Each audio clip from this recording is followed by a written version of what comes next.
Hello everybody, Fanny here. Welcome to this new episode of the Chakradventure. Today we're going to talk about the Throat Chakra. So I started this series in November last year for the 11/11, and we couldn't record. I was supposed to do an interview with my friend Laetitia Serrano from France, who is a specialist in animal communication, and she changed my life in a time where I had lost an animal and I was in a really depressed state. So it can sometimes be very sad when you lose someone or you lose an animal, and mostly because you don't know what happened, or they couldn't talk, or they were sick, and we attach to them because they're part of our everyday life, you know. And so I had a session with her that really I think about all the time, and that helps me see life, you know, from another standpoint. And so we were going to do this interview, then she couldn't, and then we waited, and in the end I'm here. I'm going to talk about that session that we had with her, and we decided to put this on the Throat Chakra Day because essentially the animal communication, so it's the fact to talk to an animal that is diseased or alive, right? That you establish a bridge of communication between an animal and his guardian. So essentially this is the same way as channeling, as universal communication and karmic transgenerational language, right? That it all comes into that topic. So yeah, and it happened actually that I recorded that session yesterday by the river. I live near a beautiful river and a forest where I go to run, and I recorded a 2-hour session, and then it was so hot that the sun burnt my phone and my phone shut off, and the session was completely lost. When I tried to post it today, I realized that it was not even on my phone.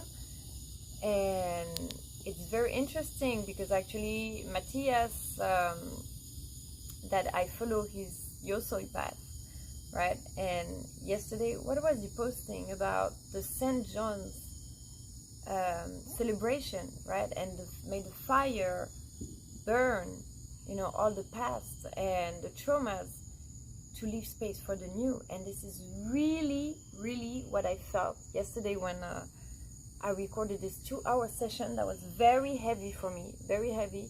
My throat chakra kept closing. Every time I would talk about some topic, my throat chakra kept closing, and always the same stories that come back, and you think you've healed from it, and yet it always comes back. And at the end of the session, 2 hours, I put everything out, and I was feeling like, wow, now I don't even want to share that. I feel so relieved and cleansed, you know, mostly that I was in nature to speak about all that, and like the elements came and helped me heal that, to take it, just like a tree takes the CO2, right? You're breathing your CO2, the tree breathes that, and they reject oxygen, so they purify what you don't need anymore to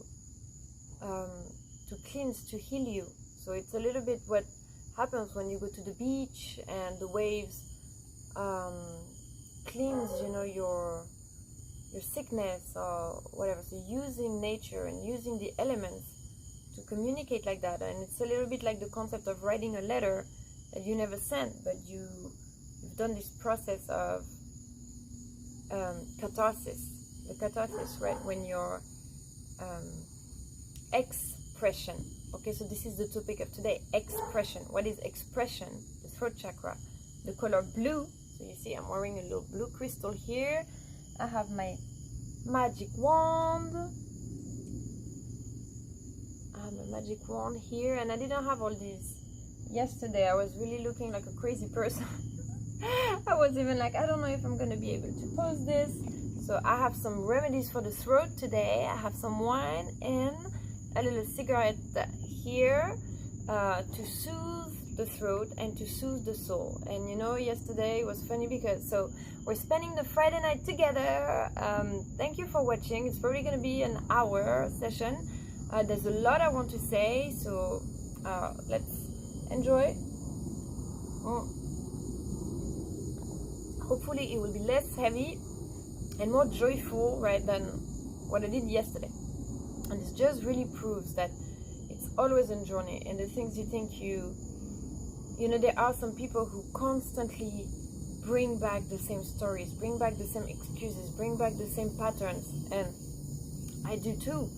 And even if have always been like, I don't want to talk about the past, I'm good, let's move on, very moving forward, positive attitude, but yet you don't realize how much you're carrying in your blood, in your DNA, and that doesn't even belong to you sometimes. Sometimes you're healing the collective. Yesterday, when I was talking, I couldn't stop talking for 2 hours and crying, and I realized there's a lot of things that I'm carrying from the collective energies as well. And by watching this today, hopefully I don't have to repeat all of that, because I've done that work yesterday, and now you're aligning to my frequency directly right now.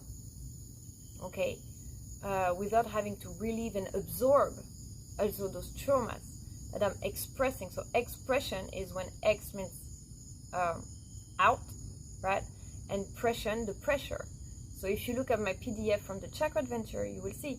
So it's letting the pressure out. So all this pressure you have within you, even if it's not admitted, even if it's not conscious, subconscious, a way or another, you need to let it out.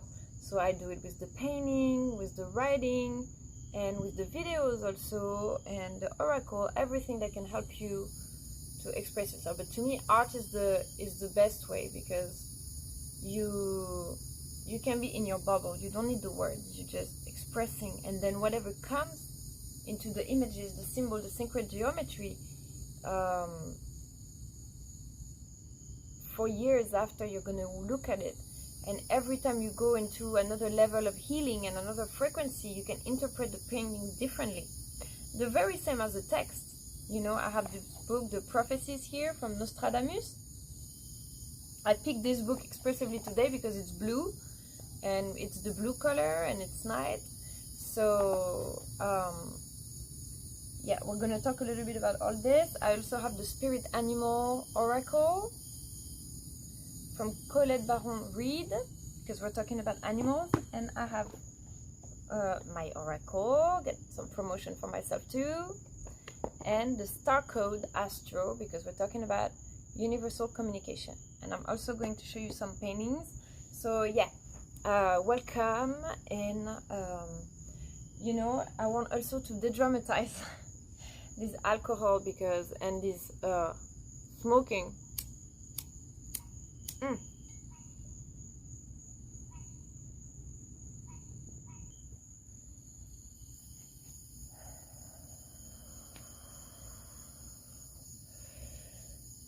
Because the smoking is really what helps me. Maybe for some people it doesn't work. For me, it really helps lifting that veil, lifting that anxiety.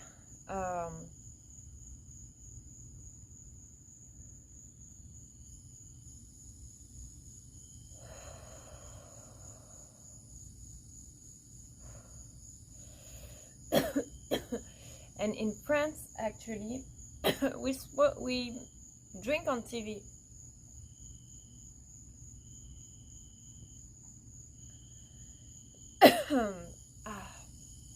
All right. So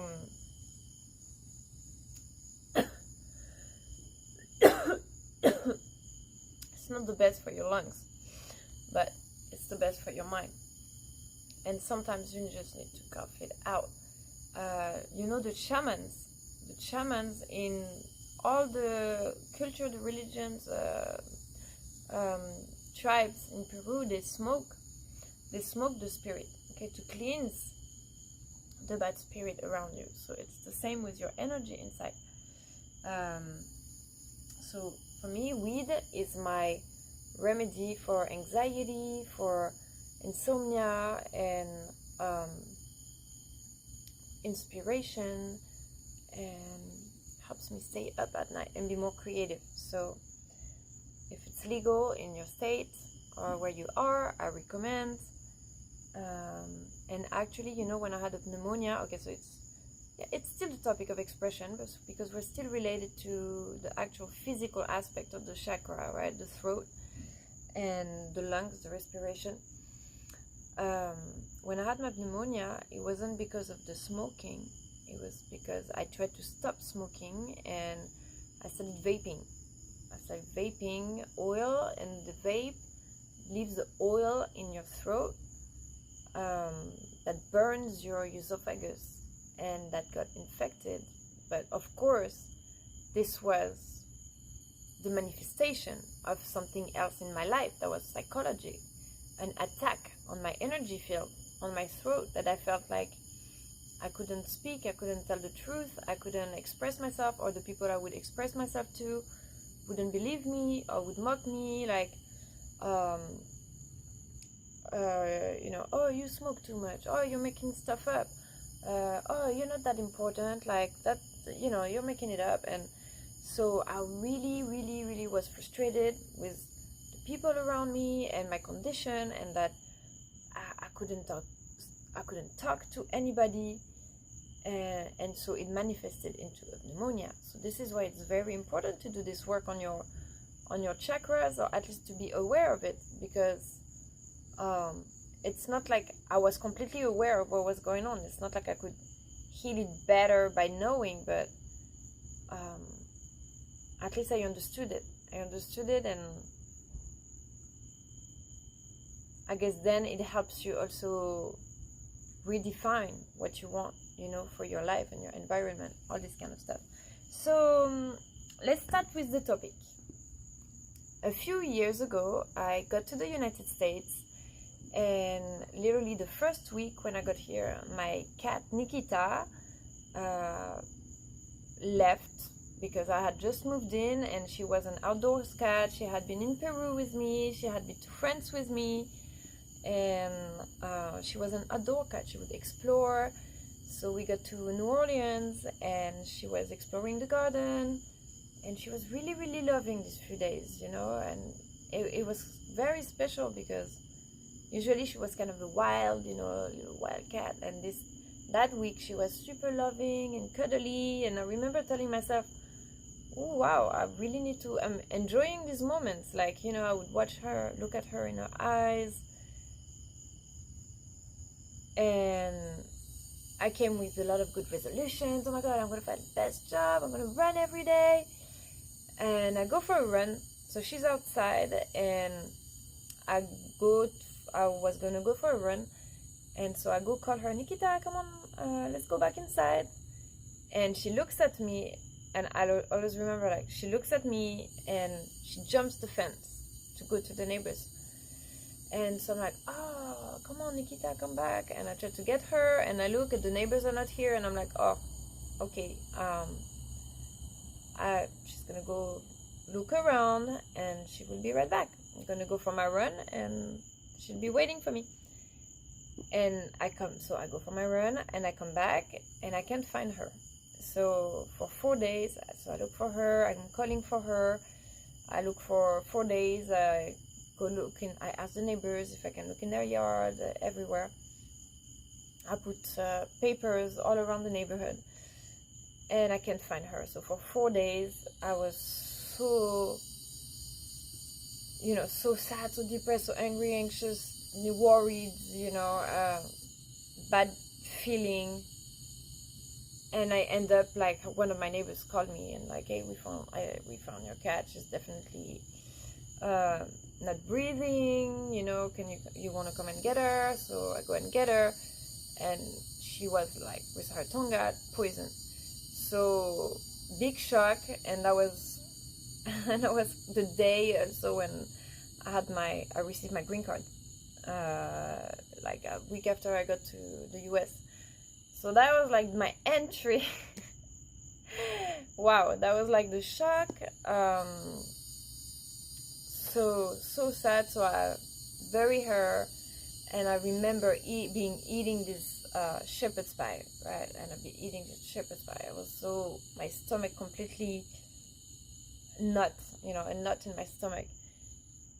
And so that's it. I was just so sad, like depressed really for 6 months. Like I couldn't imagine I would be in shock like that. She was like my baby and coming all around, and I don't know, I came with all these like woo enthusiasm. We just got married, got a house, moving in with the cat, the dog, and everything, and boom.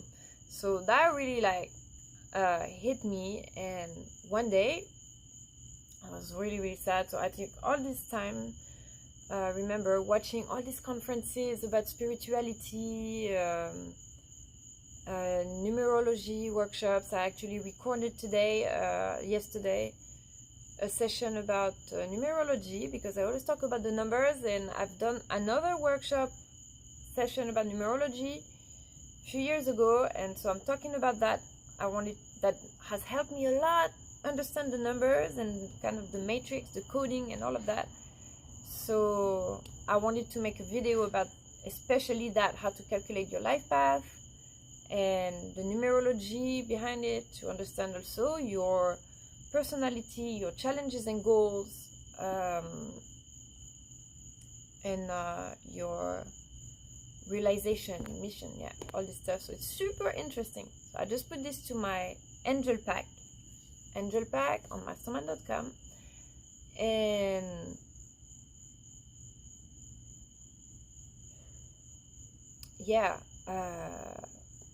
so all this kind of videos, right, I'm watching.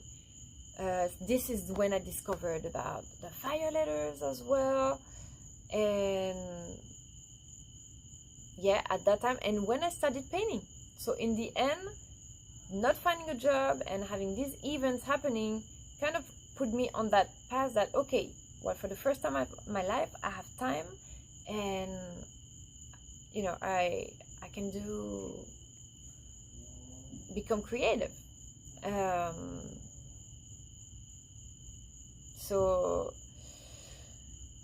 So yeah, I do that. And one day, hold on, I'm disturbed. I have so much. Every time I'm thinking of doing these videos, it's like I have so many ideas coming at the same time that sometimes I also need to record one first time, 2 times.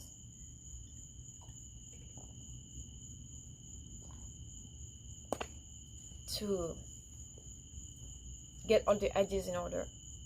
So I see this conference with Laetitia, and she's talking about how animal communication, she's able to talk to animals. You send her a picture of your animal, and she's able to talk to the soul of the animal and see if he has a message for the guardian. How do they feel certain situations in life? And notably, she's talking about that. I was going to talk about this after, because it's kind of deeper. But while I'm thinking of it, let's start with that. She talks about, for example, that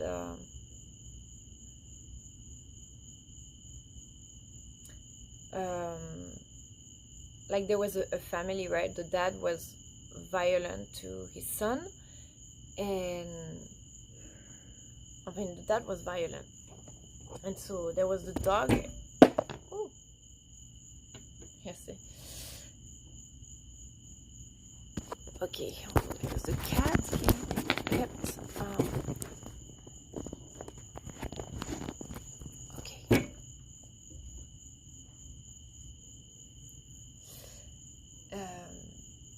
And the dad was hitting the dog.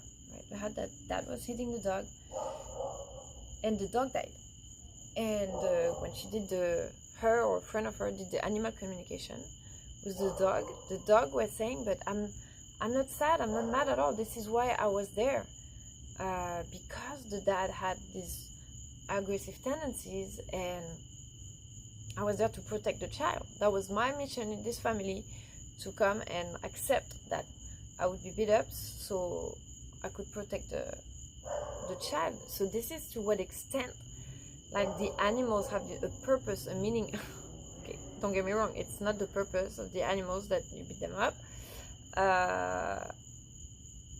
at all. I'm not never hit my animals. I mean, it's or my child either.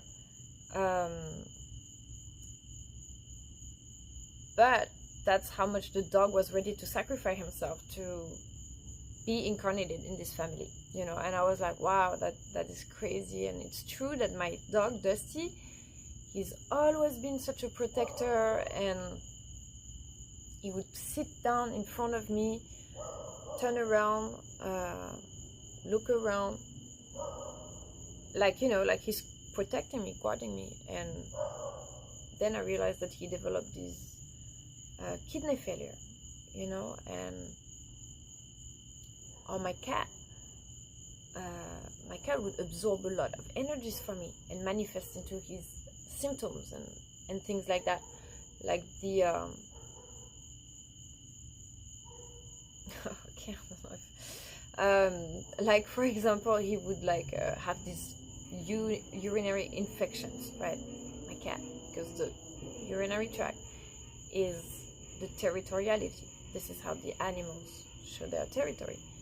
So when I was in a divorce, like in a conflictuous situation in my family, I felt a lot invaded in my territory, because we were trying to find our space, you know, find our space with each other, how, you know, to still cohabitate. And it was just a lot. And I survived, right? But my cat kept showing these symptoms, and I was like, he absorbs also what's going on, you know. They're catalysts for us. So, you know, she's like, hey, beautiful. So this is this is in the everyday life for how the exchange of energy. But then through the animal communication, it went a lot further. Karmic memories, transgenerational, you know, like pathologies and memories. So she talks to Nikita, and she's right away, she didn't know anything about me, so right away she tells me, you know, oh, are you very attracted to the Inca culture in South America? And I'm like, yeah, of course, I was in Peru. I love, you know, I went to Machu Picchu many times. I love the Inca culture. And she's like, yeah, well, this, you know, goes back to the union, you know, with your husband at the time. And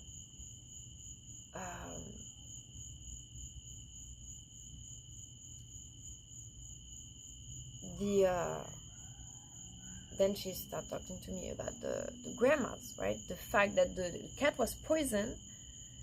Okay,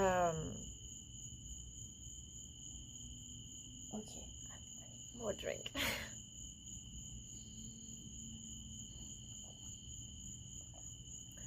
Okay.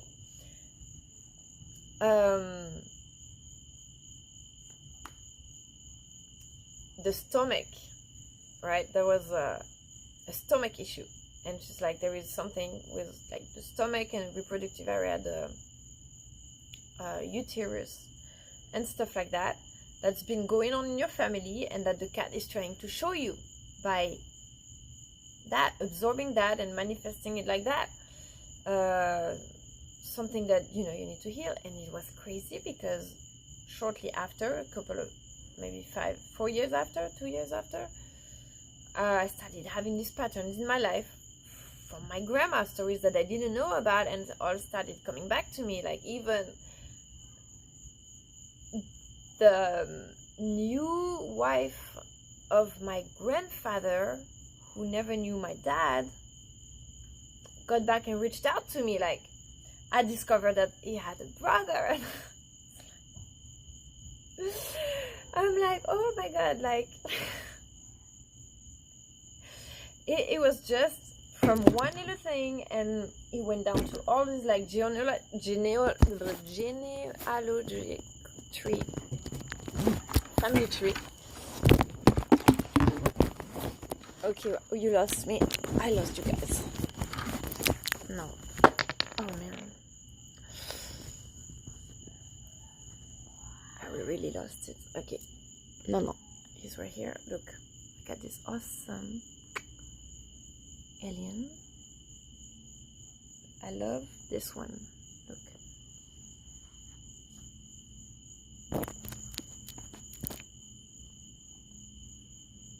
Look at this awesome crystal.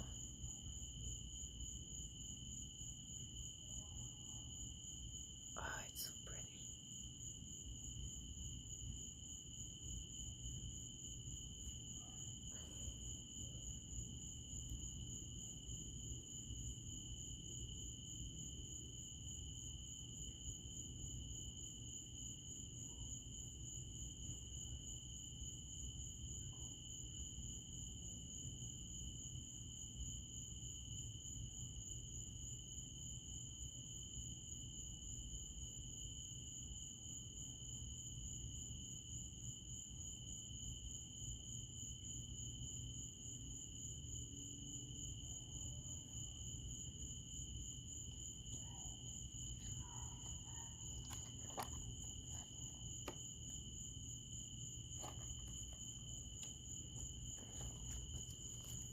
Hear.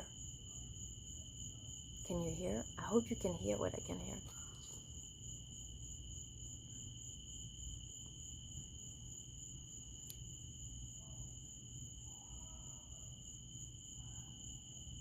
So this one is called I don't remember. What is it? Night Owl.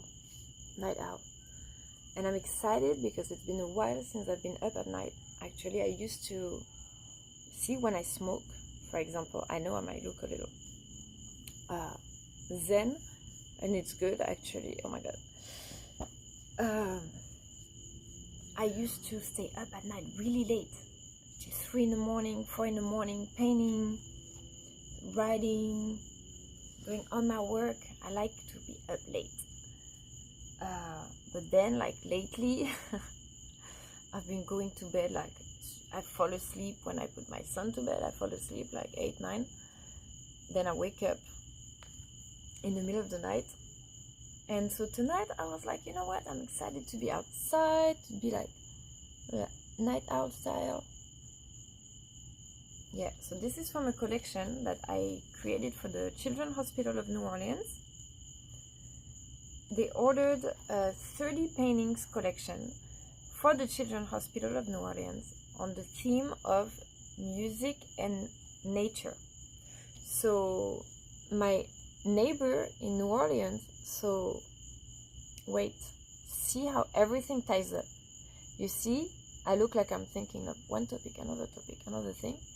In the end, it all ties up, and this is how you make connections, connect the dots.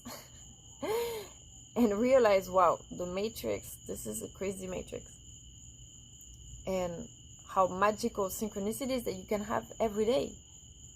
You know, I paint something, and for years after we're leaving the paintings, the situations, like I find, oh my goodness, you know what?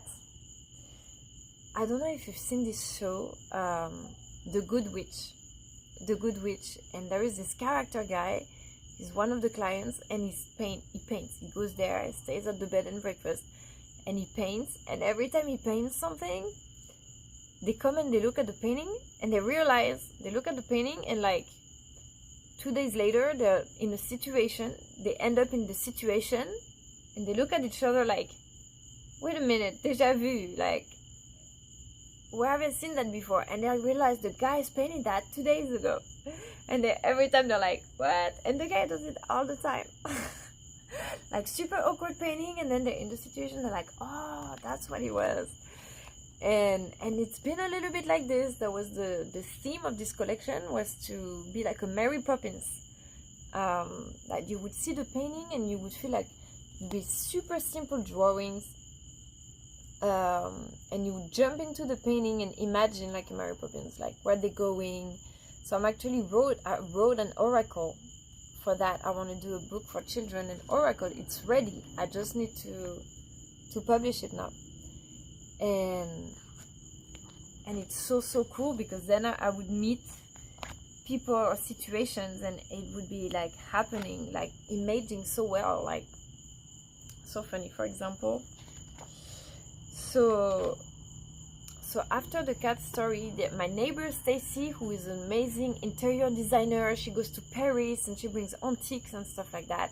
She asked me, she starts buying paintings from me, right? Because she comes to my house, she sees the paintings. She's the first one who ever bought paintings for me. She's like, oh, I like that. Oh, I have a client, a girl, and her mom. They would love these paintings. These two. She took the patchwork one, the pink one was the yin and yang, and the patchwork, and she took the flower of the wind. These were the two first paintings that I ever sold to my neighbor Stacy, and that then it ended up in this entire collection. So they didn't want mandalas. They didn't want mandalas because they didn't want to have like polemics or questionable, designs that they wouldn't understand, what message is behind it or stuff like that. But still, so I had to do just landscapes. So it was a challenge for me, because I was like, I'm good at geometry, circles, shapes. I don't consider myself like super good at drawing mountains, even though I would still try and enjoy to do it. But I was like, it's a challenge, okay, I'll do it, I'm excited. So I still really wanted to integrate the geometry into the landscapes, right? So I did you see this one, sorry, because I'm trying to look at the image at the same time. Yeah, you see this one? It's like all the little hexagon and the bee and its glitter, and it's very simple, just a few flowers, but they would walk around at the hospital and they would just be, looking at the technique, looking at the paintings. And this is completely related to the throat chakra, because it's expression. Everything that you can say, imagine, you see those images, it's already a full book of stories in your mind right now. You can imagine. So it's your imagination. When my son is bored, this is the little fight that we have right now, because I want him to do stuff on his own. Like, I want him to learn with his imagination to, okay, I'm bored, I'm going to make a game. Or I'm bored, he still needs guidance. Of course, I still need to say, hey, why not this book? Or why not this game right here? Oh, let's start playing Legos. And then you finish, you make a castle, and what else can you make?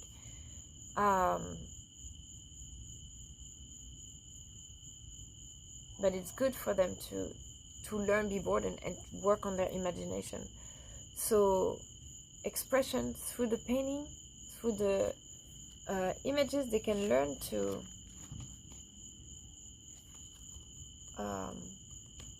where is it?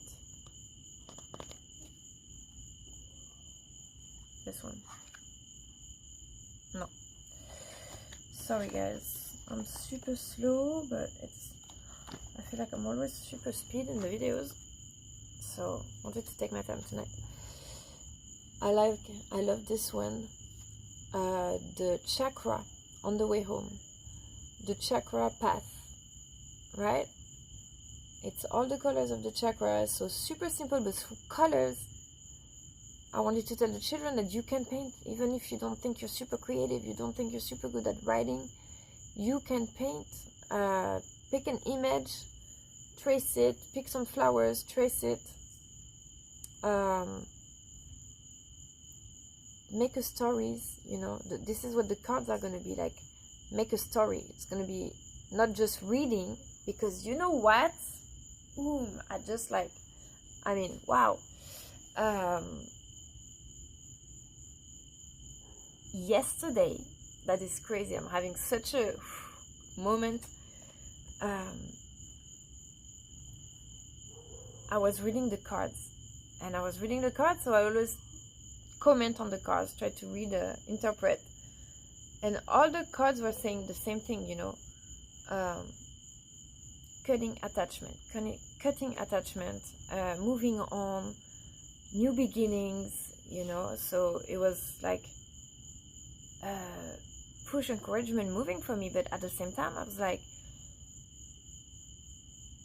all the oracle cards, they're like passive. Just like when people advise you all the time, you have people who advise you, and everybody is trying to give you the best advice that they have. Nobody wants to advise you wrong, right? So everybody that you listen advise you with their best ability on what they believe. You know, when sometimes I'm trying to help my roommate and she's like, no, I got this, and I'm like, but you know, I want to help you, like, you know, figure this, like that, whatever. And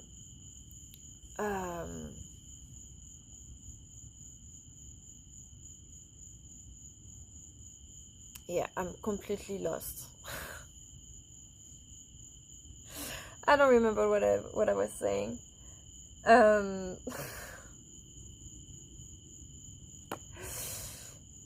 Yeah, I'm completely gone.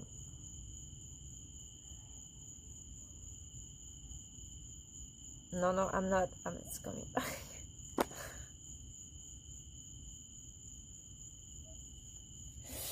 So yeah, it was about making the oracle, not just reading and accepting passively the advices. You take the best of everything that you hear, and then you make your mix. You make your you make your recipe, right?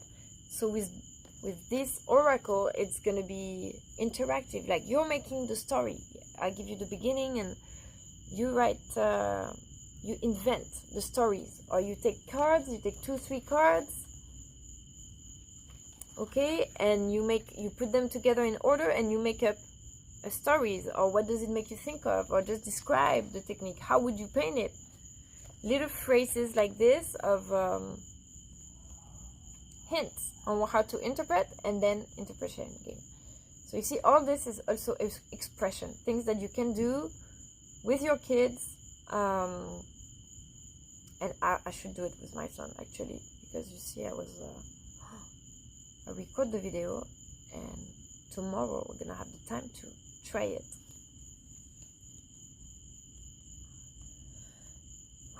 With the children, it's like, where is it? Oh, it was right here. So this one, you see, it's like we're recoding the painting, we're recoding the history. It's crazy.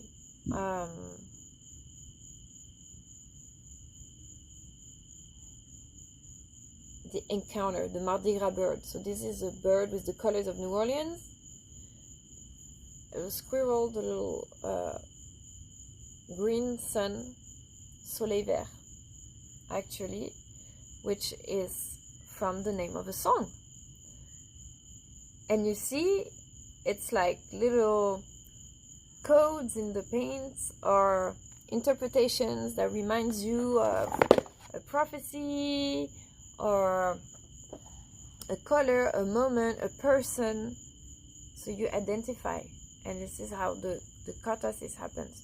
If you create that, encourage, you can do the journey to love, for example. I have lots of painting classes that show how to very easily. But even if you do it on your own, and you're practicing the painting, you're doing the catharsis. So let's read a passage, and then I will continue on the animal communication and the spirit animals.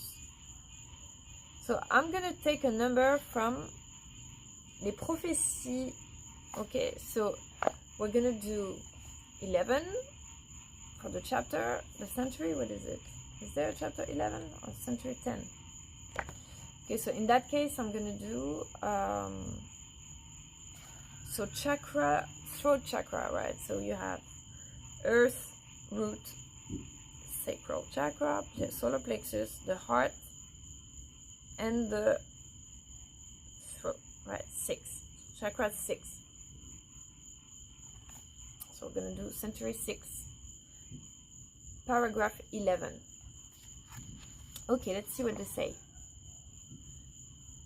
The 7 branches will be reduced to 3. The elder ones will be surprised by death. Oops. The two will be seduced to fratricide. The conspirators will be dead while sleeping. Okay. Great. Great. Okay, maybe I should prepare like the extract before I read next time.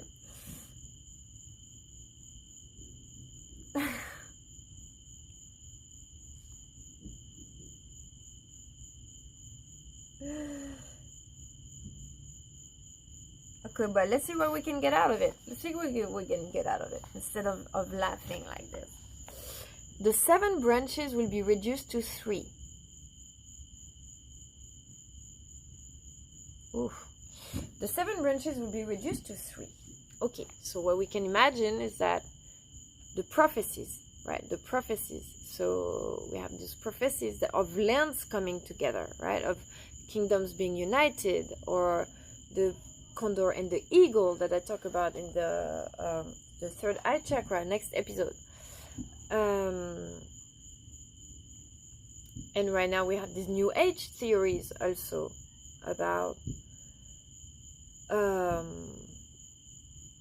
the one world and stuff like that. So we can imagine the 7 branches will be reduced to 3, that there will be more unifications, right? More blending. For example, if there is less war in the world, instead of having like so many branches of like squadrons and army units and stuff, they will do less branches, and it will become more either humanitarian, environmental, or humanitarian, so it's like medical, social, bringing food, architecture's organization of the land, and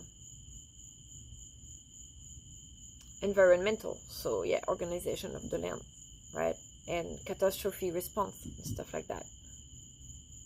And technology, of course, all the technology. It's going to be now the space exploration, the finances, same thing. I think, for example, the arts and science are blending. The arts and science are blending. Everybody talks about science, talks about geometry now, and vice versa. Everybody who's into geometry nowadays, people who paint the flower of life,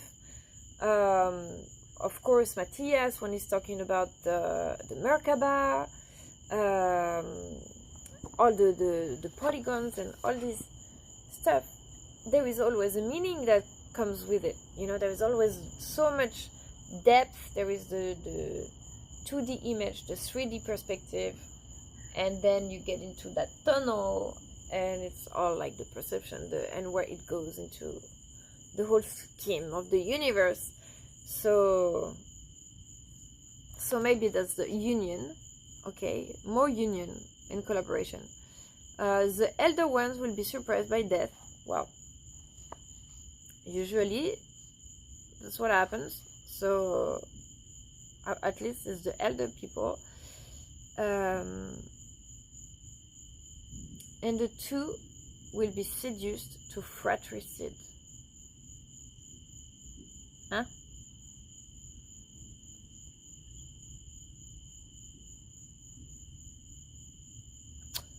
So the conspirator will be dead while sleeping. Great. So don't conspire. But you see, we're talking about recoding the history, and this is actually a topic that I have in my my angel pack. I talk about how to recode the histories, and these histories of suspicion, of traumas, and wars and murders and stuff like that are kept into the unconscious collective. So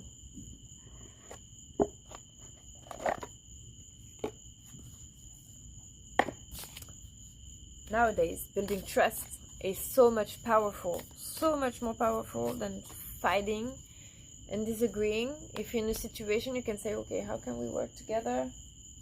Are they? Hold on, I need to open my door. Okay, so some cards from the Star Code Oracle, Star Code Astro. Leo, shine. Woo woo. The Leo gate is coming. The Lion gate. August 8th. Okay, let's read the card. So Leo, yeah, and we were talking about the cat. So, hold on, let's read the Leo. 5. Oh, the sign. Oh, the kitty. And so yeah, and so this story about Nikita read when she, what was it that helped me? Okay, let's go straight to that.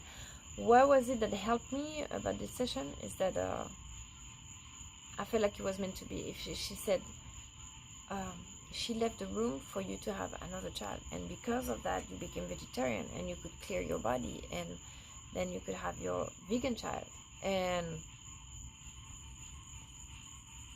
like I said, she came to show me where the issue was and how these things would manifest also in my life.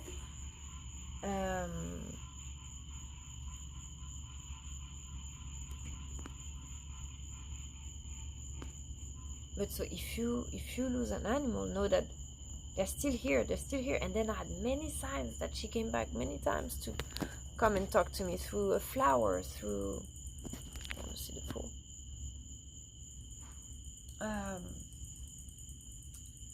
I don't know, I would hear or see something and I would feel like, for my birthday, that she would come all the time. And she told me it's like she took off her PJs, right? She took off her PJs and she came in my life when my husband and I, we just met, and my cat and my dog, they both disappeared. My cat disappeared when I got to the US, and my dog when I got divorced. So they were really animals that were in our life to accompany us during this period of time, and other animals to come after. Peanut arrived at the same time of Esteban. And then when I lost Dusty, I got Beautiful. And this is just when my husband and I got divorced. So it was really the animals, they come to help you with a period. They align to a certain frequency as well. So Nikita, when she came to the US, she was a Peruvian French cat. She got to the US and she was like, okay, my mission here is finished. I took you everywhere. I took you to your point where I was supposed to take you. Now I can go on to my mission. And the other one aligns with another frequency, aligns and stays with you and continue the mission. Because it's like I said, I just thought of that right now. Like I said, the dogs, the cats, they take a lot from you. The catalysts, right? So for them, it's taking on a lot when I see how much emotions I have sometimes. And that Peanut would like fight something sometimes, like with the air. You're like, what are you fighting with? So for them, they're little animals still. Even if they're super brave, they're super courageous. Over the years, they take on a lot for them. So the next animal comes with an adjusted frequency. Essentially, they're the same family of animals. They're cousins. They come, they take their their relay with you. So that, when she told me that, what a relief, because I was feeling so guilty. I was like, man, I let my cat go. I didn't look for her the first time. I should have been worried. And so I was so guilty. And then after she told me all that, she was like, no, but everything, it's written. Like, then you wonder, how am I still the master of my life if everything is written so much in detail? But it's also the choices you make influence, of course. But maybe, it's a lesson that you learn for the next time. Now I'm super careful with my kitty going outside. And my dog, unfortunately.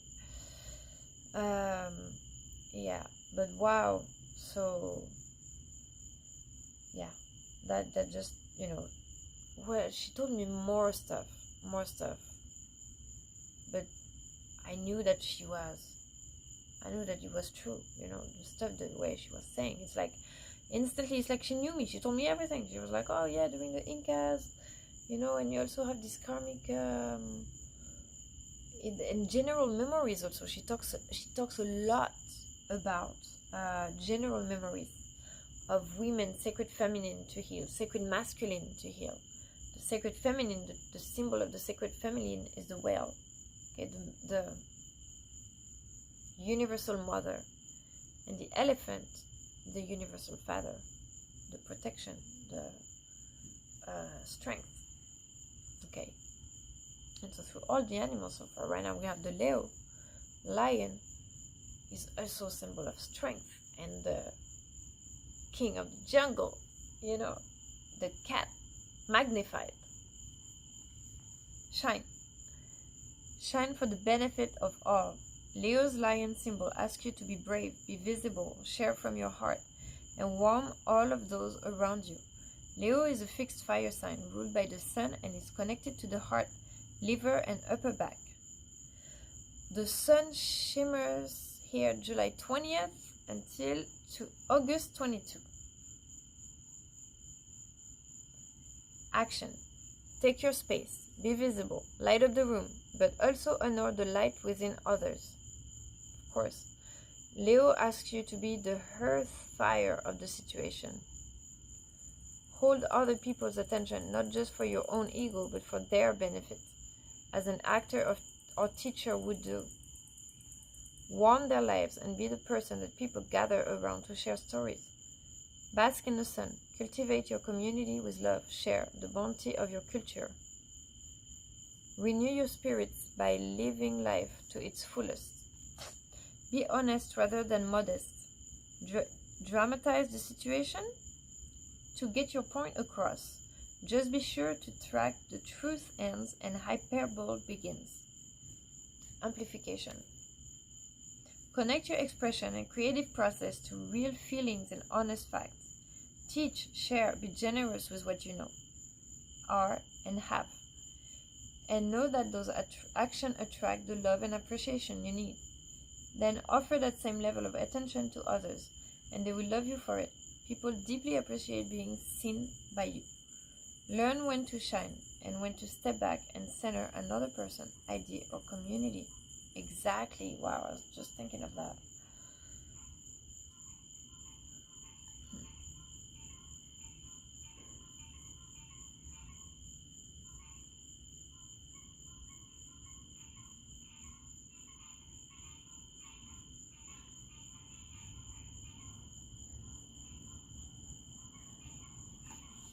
Okay, and the gift is love. Leo rules the heart, so bring your energy and intention into your heart and let this chakra become a beacon.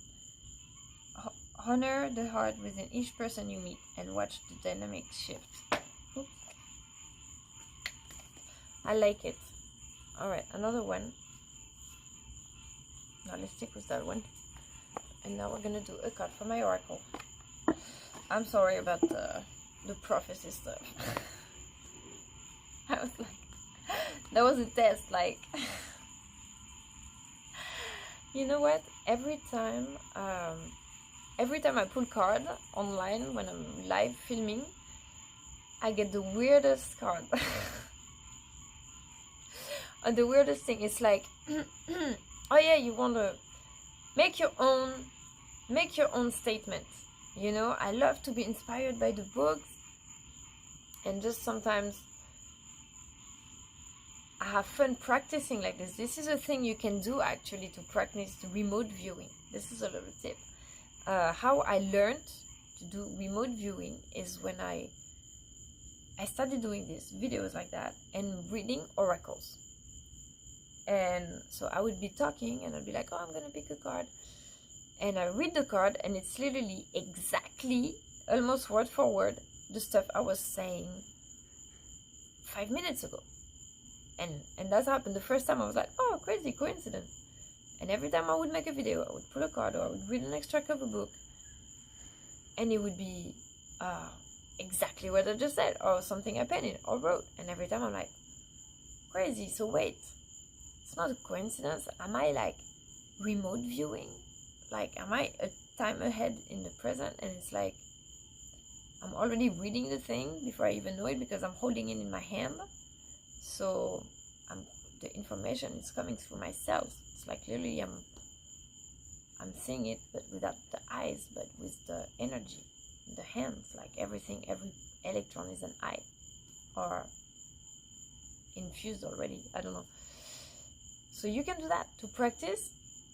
Grab a book or whatever, and I don't know, start writing and take a card of an oracle and try to guess what it's about, or what comes to your mind, or a topic, something you think about, and then read the card, okay, and then see how does that correspond, what was your intuition trying to tell you, you know. So you can do this with my oracle. I have the Mother Earth Mandala oracle, and it's literally 44 paintings.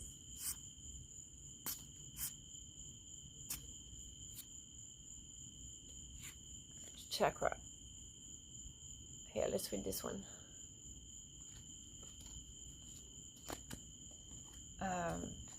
So you see, to use the card, you can pick by hazard, or you can just pick one that you like. You can decide also which card you pick. Okay, 10, Flower of the Self.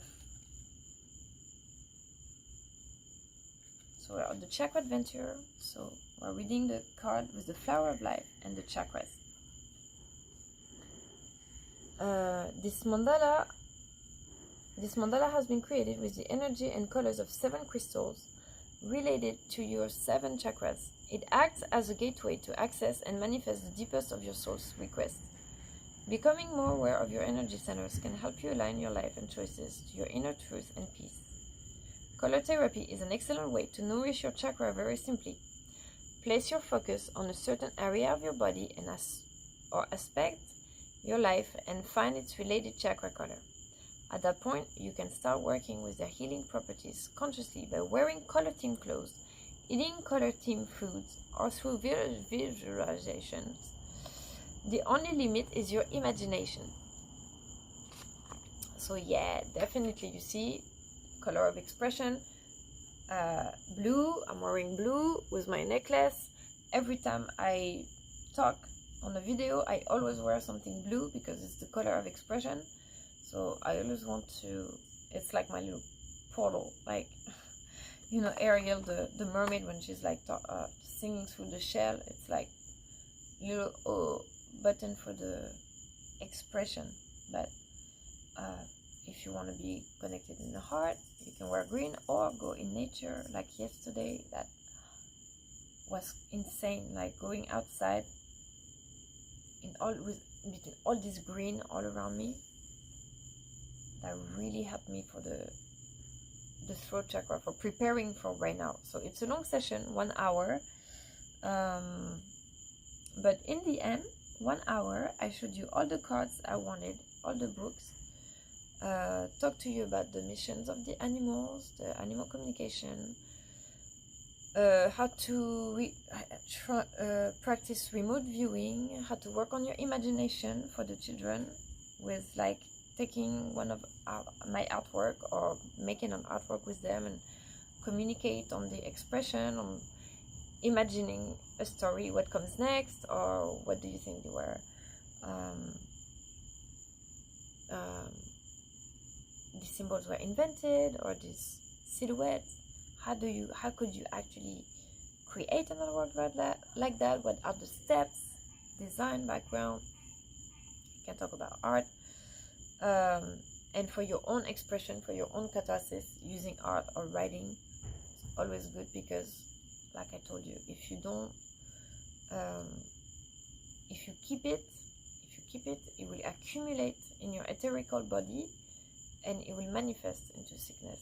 So then the things that, because yesterday when I was talking about my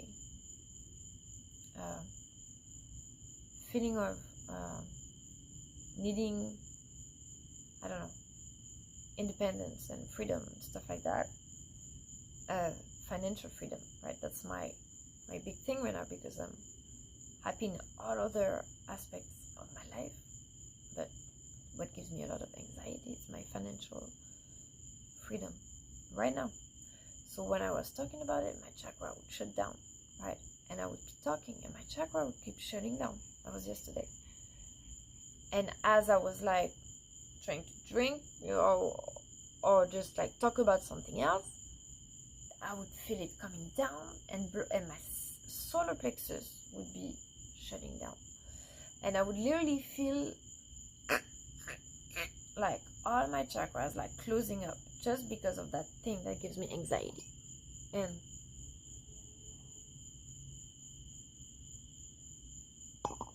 so it's not about drinking and getting wasted. I don't like that, or I don't mind it, but if it gets you angry, some people get happy, some people get angry and violent.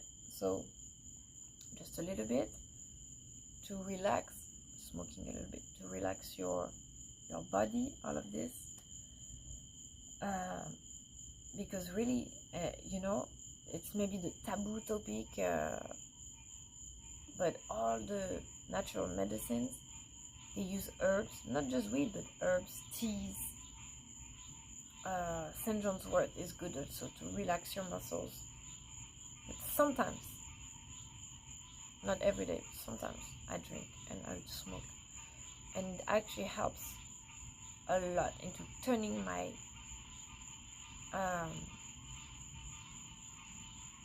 negative words, because words are spells, words are spells. You need to be careful what you say. Many times you can even almost, curse yourself. That happened to me, the way I pronounce or write things, that it would manifest exactly like that. So mostly when I'm a lot symbolism, figurative interpretation, I write a lot, and sometimes not. Sometimes in my favor, and sometimes I'm like, oh, I need to reformulate the way I write things, because I'm a lot into the manifestation. So I'm saying I am, because I can only talk about my experience and the people that also I know very closely. But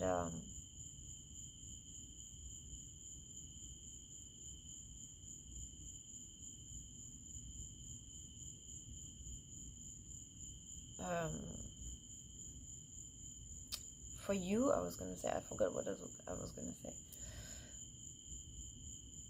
I don't know.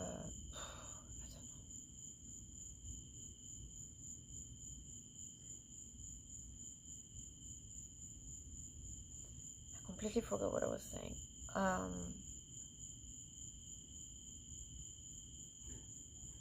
And I was talking about expression and the way that you can, what works for me, but for you, it's whatever your recipe is, right? Oh no, the herbs. I was talking about the herbs, right? Yeah. So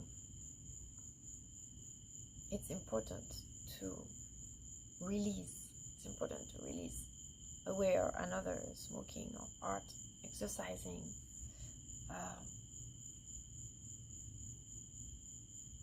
And transmuting. That was the thing. Yes, the transmuting into the more positives. The words, the way you write them. Whoo! I went full circle.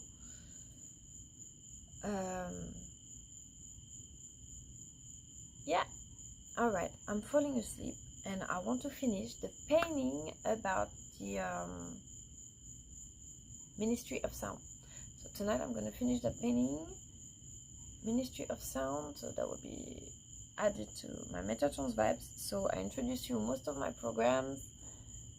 Yeah, everything that helps me every day to create content and understand a lot. So of course in this video I'm analyzing a lot. I want to specify that before I say goodbye. Analyzing a lot every detail, how every puzzle things in life, makes sense, when you study all that, and the synchronicities. But also it's important to just like not take it too seriously, because when you start falling into this rabbit hole of interpreting everything, and you always receive information. Always receive information. So select what you, like I said, your mix. You know, if you're making a cake and you're putting like all the thoughts, the good thoughts, the bad thoughts, like, no, you select the way you want to express. And okay. It sounds painful, I'm sorry. Okay guys, I'm gonna re-record this. It's not possible. Okay guys, I wish you a good night.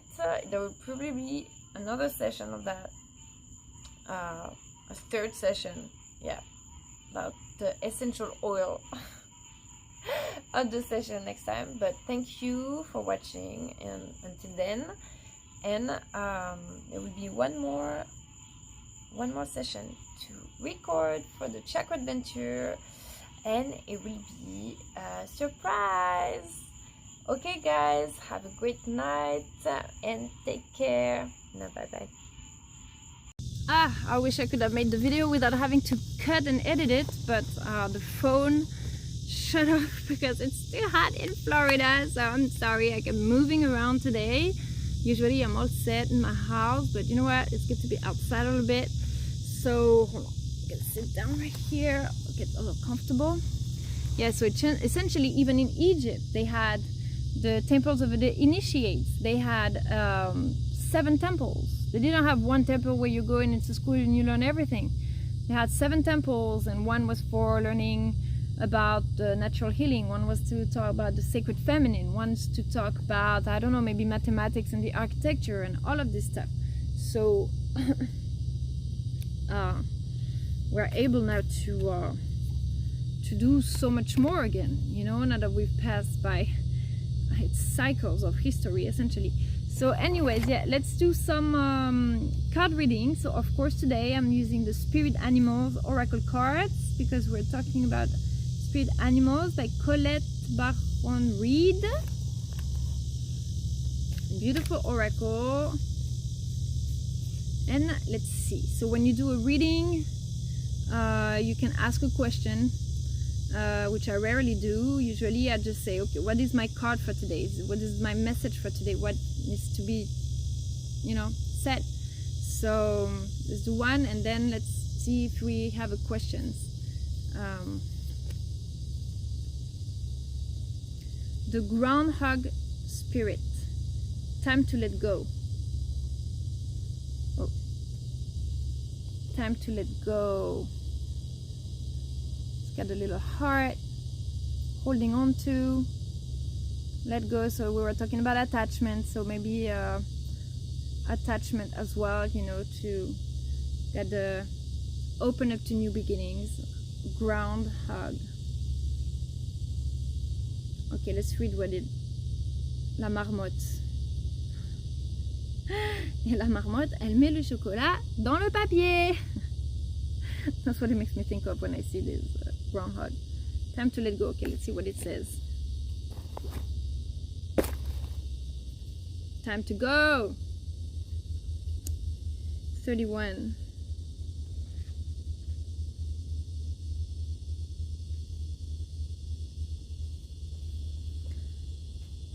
Endings lead to beginnings, and death is a part of life. So Groundhog Spirit is here to let you know that it is time to accept the natural ending of something that is no longer serving you.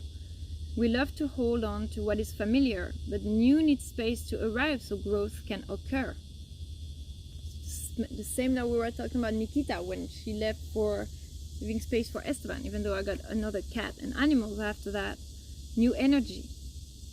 When Groundhog Spirit appears, it is a sign there is something in your present situation that you need to let go of so that something new can be born, something that will far better serve you now. When the groundhog sees his shadow, he retreats to his den. So too might you yearn from a little more time to say goodbye and transition into the new. However, change is coming and it is good, so let go of your resistance. Spring brings many blessings, and what must die will always be reborn in a new form that will be right for you. Life requires change and detachment. See, always this attachment and detachment. We also have like karmic contracts. We can talk about that, karmic vows and karmic contracts. When when you have people in your life and you say, I will love you forever in this life and all the other lives, or I will always be there, I will always find you. It's important what you wish for, or when you wish wrong to someone, or it's important because it does follow you. It does follow. And sometimes like things happen, you have a block in this life because something you've done in another life. I know that for me, this feeling of being stuck and helpless. One day I watched this conference from Dolores Cannon, Alice Descu, who trained with Dolores Cannon, right? The quantum hypnosis, regressive quantum hypnosis, and she did this session with a lady, and she had this memory of Egypt, when there were these time travelers masters, and you were not allowed to use it. They were teaching it, but you were not allowed to use it without the agreement of the masters. And she's this priestess. She does it. She goes to the future or to the past, right?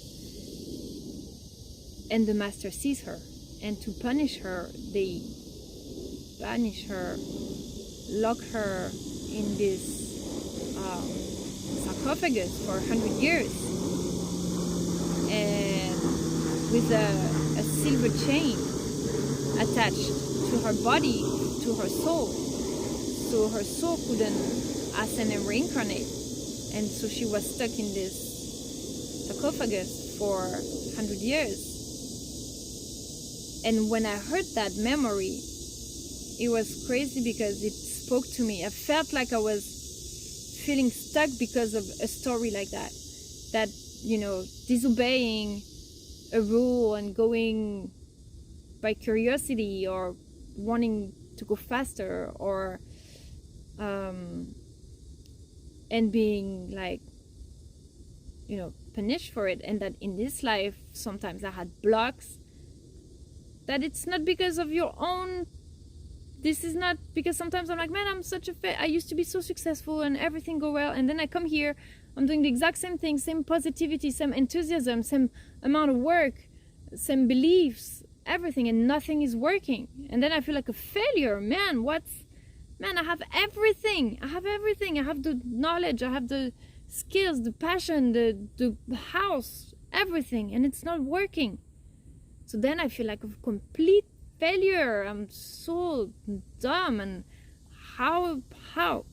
But then when you understand that you're repaying a karmic contract, or you're repaying a karma or a curse or something from another life, then it kind of relieves you a little bit. You're like, oh, all right, well, maybe, it's just I have to go through this now because, or for example, in another life, remember that like leaving because the child was too much, because I just couldn't, and that in this life now I have to do it all by myself with my child. And no, he helps me too, of course, but some situation, this is so important what I'm telling you right now. Oh my God, it's gonna change everything in your life, because once you realize that you're not right now responsible for everything that's happening in your life, give yourself a break. If it's not working, maybe you have to, it's a payback time, and so don't blame yourself that much. What you can do though is trying to become aware of it and remember this kind of stuff, and pay attention to the signs and synchronicities that come up in your life and around you that are trying to tell you and warn you, so you can identify it and then consciously cut the cords, or cut the vow, or cut the karma. Say, okay, This was karma from another life. This is my new life, new day, new experience. I'm allowed, entitled, I deserve to be happy in this life. I deserve to build something new and pure, and what happened in the past, I learned from it, and now it doesn't have to repeat the cycle.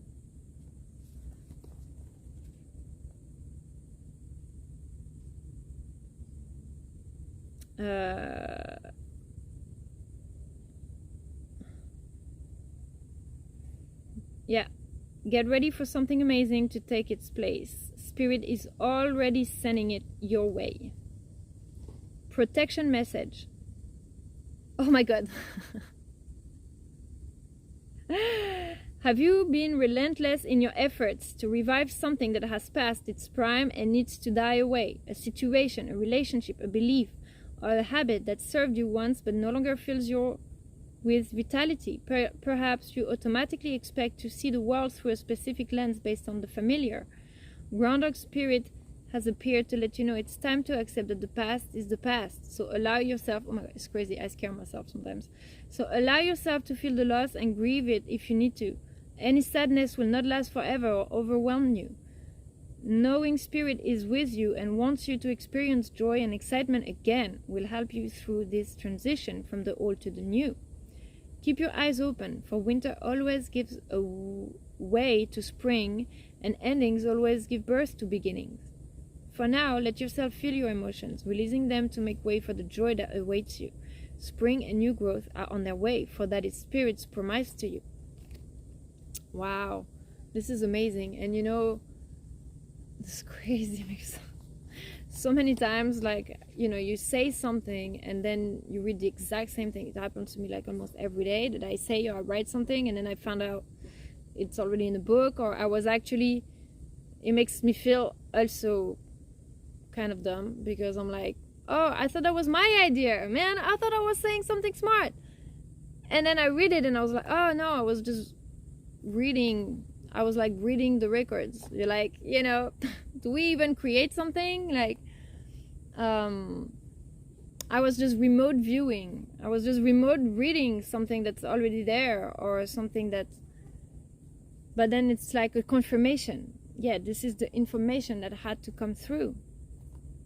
That you give yourself some credit sometimes too. All right, so now let's ask a question. I was talking about signs. Okay, what is a sign? So a card for you. What is a sign that maybe someone needs to see today and to cut some cycles, or to open, let's not, yeah, to open to the new. Okay, let's leave the past and build something new. The Stag Spirit. Take the lead.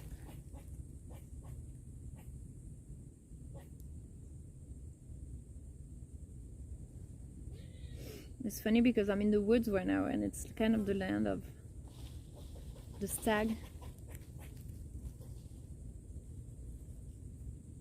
Oh, squirrel, squirrel, two squirrels. They're playing. There are two squirrels playing here. Okay, so it's funny because this is the card that is at this is the top card of the deck, right? And I'm in the woods, so it's super like the king of wisdom, right? The stag. Card 58, let's see. We have the animals talking to us in the background.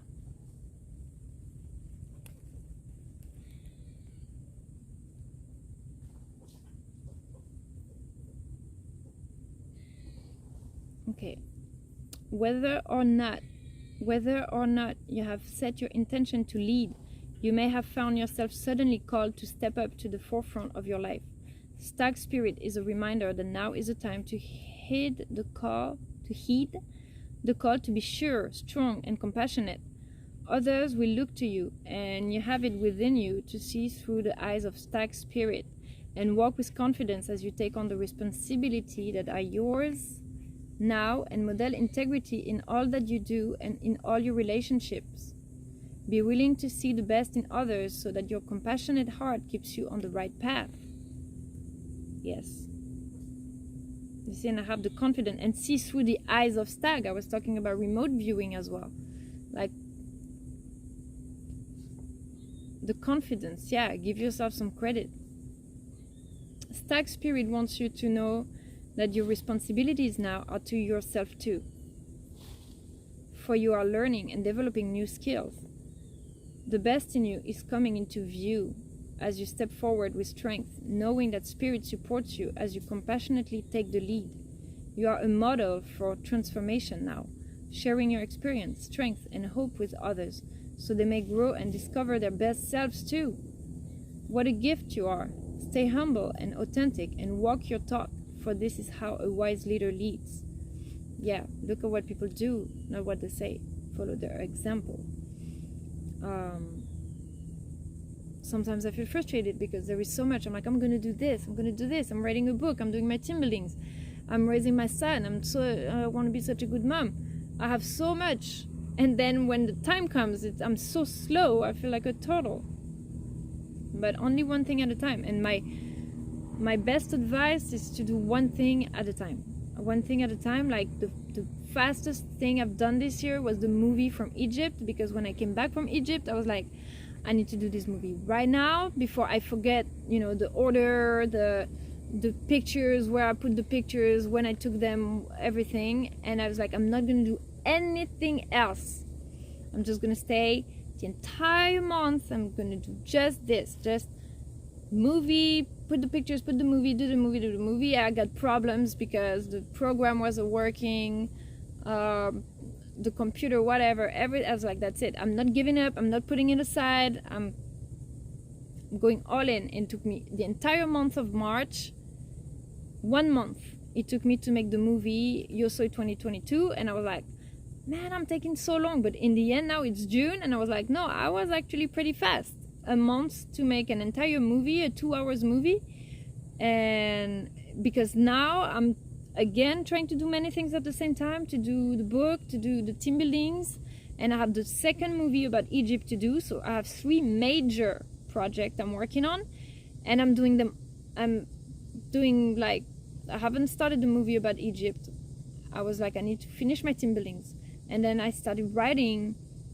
So I continued the book a little bit, but then it's taking forever. I was like, no, I need to say what I say, finish the team buildings, make these programs. Once it's done, I can focus on the next. And more focus, more efficiency. Okay, the protection message. Others may not be as far along as you are on your journey. When Stag Spirit appears in the protection position, you are called to be compassionate and patient as you find yourself leading the way. When others struggle to follow you, they may be unsure that you can be trusted, challenging you to be kind and strong, challenging your value and questioning your worth. Know that Spirit has put you in this place at this time for a purpose and will not abandon you when you need help with your new responsibilities. Or perhaps, well, that's exactly what I was going to say. See, or perhaps you are actually uncomfortable leading, maybe temporarily trapped by your small self, and are therefore promoting yourself too strongly, afraid that others might see weakness or imperfection in you. Let go of your fears and let Stag Spirit remind you that you have what it takes to lead wisely and ethically if you practice self-honesty and listen to others who wish to support you. So that makes me think of a quote that re-listen to it if because this was a good one. If I was too fast, you can re-listen to it. Makes me think of a quote that I use in the team building trainings, actually, that says, that's a quote from Edward Twitch Hall, the anthropologist, about culture, and says, it's not exactly, but the idea is, the culture, pretty much that the culture evidences itself more from the eyes of the foreigner, right?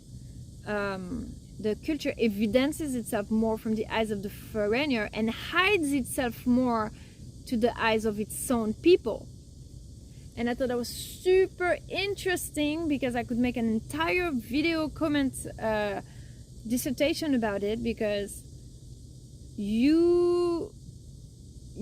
for what you have every day in your life, the way you think, the way on your journey where you are, for you, it's normal. It's your logic. Okay, so most of the time we're too hard on ourselves because for the longest time I wouldn't make these videos, I wouldn't write, because I was like, what I know, it's obvious. What I know how to do, this remote viewing, these telepathic abilities, this connecting to aliens, or all this spiritual stuff, or manifesting, or the karmic explanations, for me it was obvious.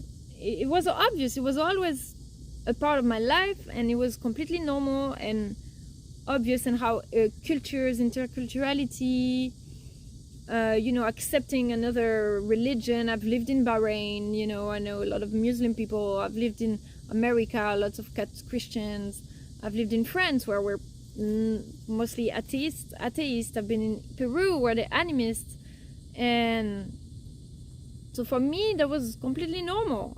And I was like, who am I to go teach someone something? The things that are normal. And then when I came to America, and I was like going to a cafe, for example, and I would hear a guy who's be like seeing President Obama on TV, and he's be like, oh, look at this guy, blah blah blah. I was like, what was wrong with him? And he's like, well, look, I'm sure he's a Muslim. And I was like, what? He's like, yeah, I want to see his birth certificate. I'm telling you, I'm sure this guy is a Muslim. I was like, okay, well, even if he was, what would be, the bad thing about it? Is he not as good as a person, like, for whatever his religion is?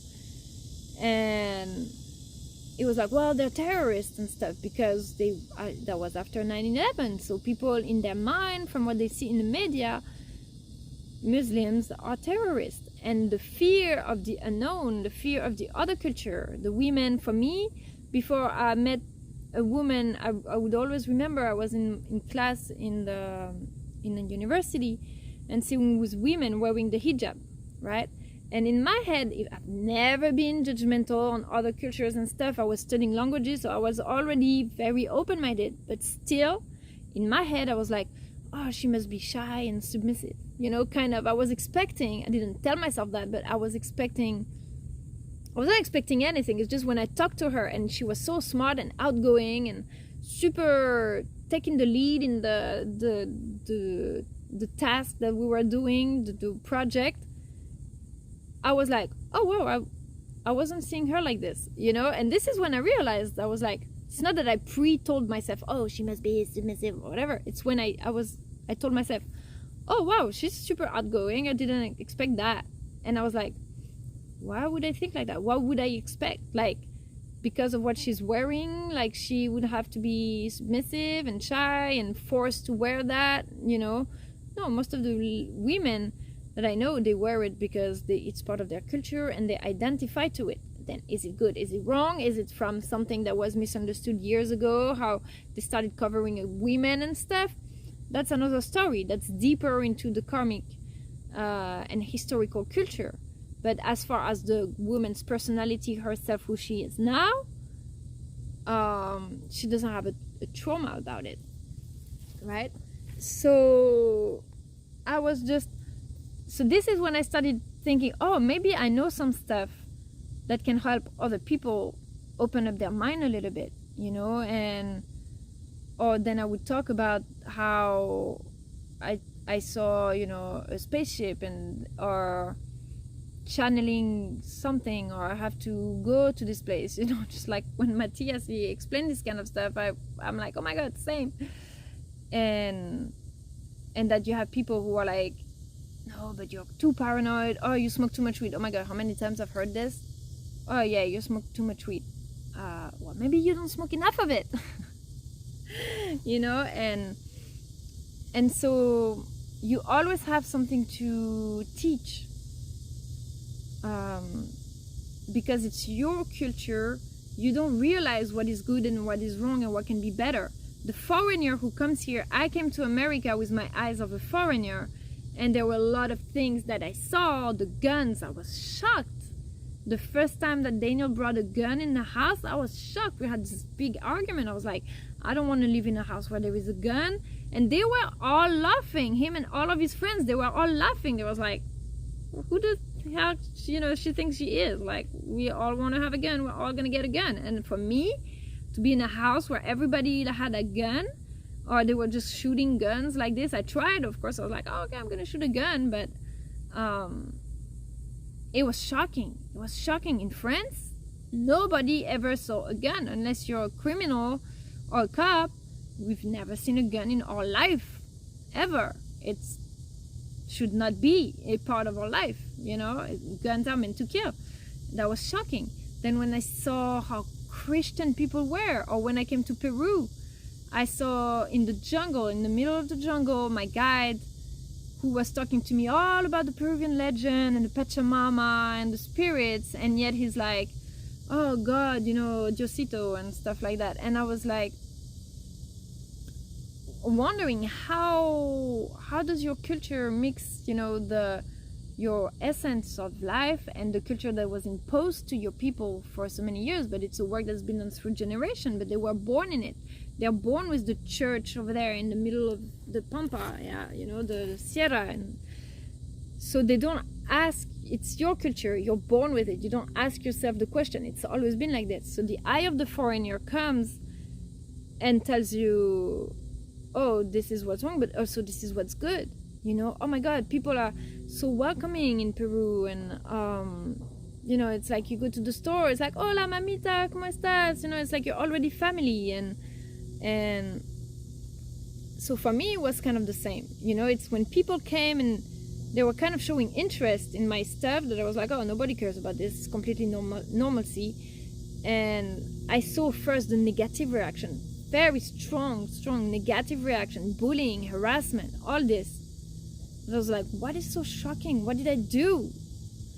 And then the opposite. Many people came like, oh, we're interested into this. What is it? Tell us more, you know? Oh, we like the way you show it. You make it look more normal and not this initiate secrecy, in Illuminati, sacrifice, you know, things that you see on the magazine, the secret society, they kill babies and stuff. So of course they are criminals, like in every, I guess, groups. There you have extremists who push the thing too far. The sacrifice, the death and process, there is sacrifice in the energetic, right? You going through the birth of death and birth and rebirth process and stuff, but symbolically. And yeah, you have cycles who push it to, oh, let's do it. But this is, yeah, pretty much when I was like, okay, I need to show how we do the remote viewing, show how we do the crystal telepathy, because it's obvious for me, but it's not obvious for everybody necessarily. So yeah, it's important to travel. It's important to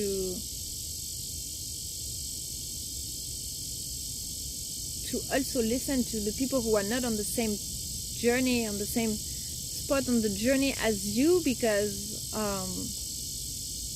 you can help them. You can help them, teach them something, and then sometimes you learn a lot from others too, because they're going to learn something from you, but they're obviously good at something else that you're not good at, and that you can learn from them too. So it's always, you know, there's never a coincidence on the people who come in your life and on your journey. Alright guys, and I want to read one more card from the Magical Times Oracle. Let me see. Magical Time. This is my first oracle. I got this oracle, and this is how I actually ended up publishing the Mother Earth Mandala Oracle. I went to this spa one day in Mississippi.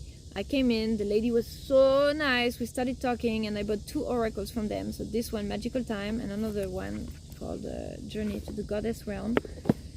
And this card was so beautiful and magical and nice that I was like, oh, I want to have my own oracle with my paintings. Why not writing to the publisher? So I wrote to the publisher, I showed them the painting, and right away they said yes. They published my oracle, and now it is the Mother Earth Mandala Oracle.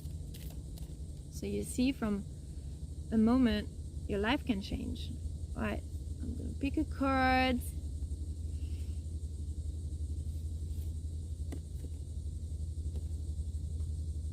Mercy. Let compassion fill your world. Offer kindness to all living things. What you give, you also receive. And that was this one also I like. Dreamer, your dreams have chosen you. Find fulfillment in pursuing your destiny. This is the magic of life.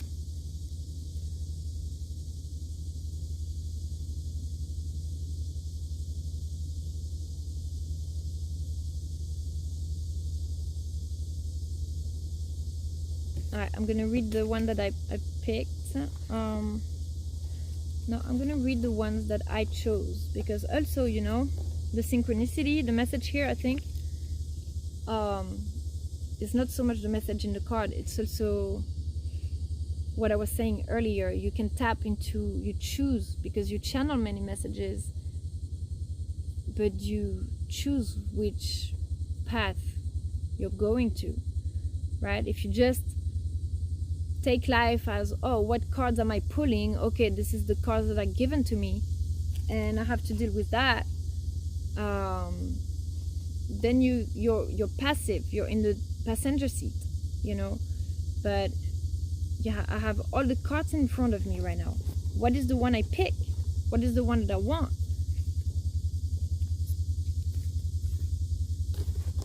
Union.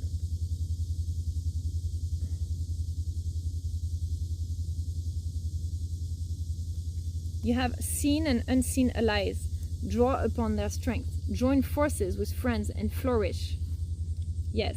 And you see, Matthias was asking the other day that we like study our names and what the name is comes from. And I was like, my name when I was in Egypt, I realized that Menardi Mena was the first king who unified out the kingdoms of Egypt. And I was like, this is what I'm doing. You see, it's a job that has no name. You know, I'm everywhere. I'm the military, the spiritual, the science, the arts. I can't, everything, you know, in Egypt, in all the Celtics, the Incas, they were all, you had to have the knowledge of all. It's just nowadays that we reduce education so much to, oh, you have to choose if you want to go to languages, or you have to choose if you want to go to science. I wanted to be an archaeologist. I wanted to be an astronomer, but I did never want to give up languages. So I studied languages and communication for as long as I could, because I knew my dream as a child was to travel. I wanted to travel around the world. So I gave up kind of like science, and this is why now with the safe education revolution, you can pick, you know, your interests, self-educate yourself, but you don't have a degree for what you do in your spare time. You know, you don't have a paycheck for unifying the world. You know, it's the new generation. Dreamer. Today I will take time for the dreamer in me. I will remember that my dreams have a purpose and were given to me for a reason. I will not be misled by the opinions and doubt of others, for this is my journey and only I can know the way. I will focus on taking tiny steps toward my dreams, and I will never give up. And union.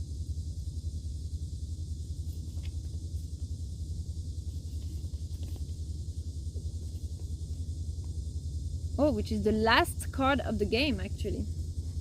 It's the last card, it's the last step.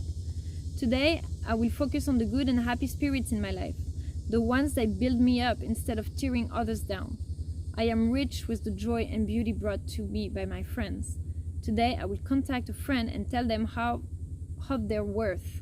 I will embrace their love and thrive. And this, yeah, I can always say enough how, you know, grateful, admirative I am to all the people who came to my life when this crazy stuff happened, and, you know, seen and unseen. But through, I think, the social media, really,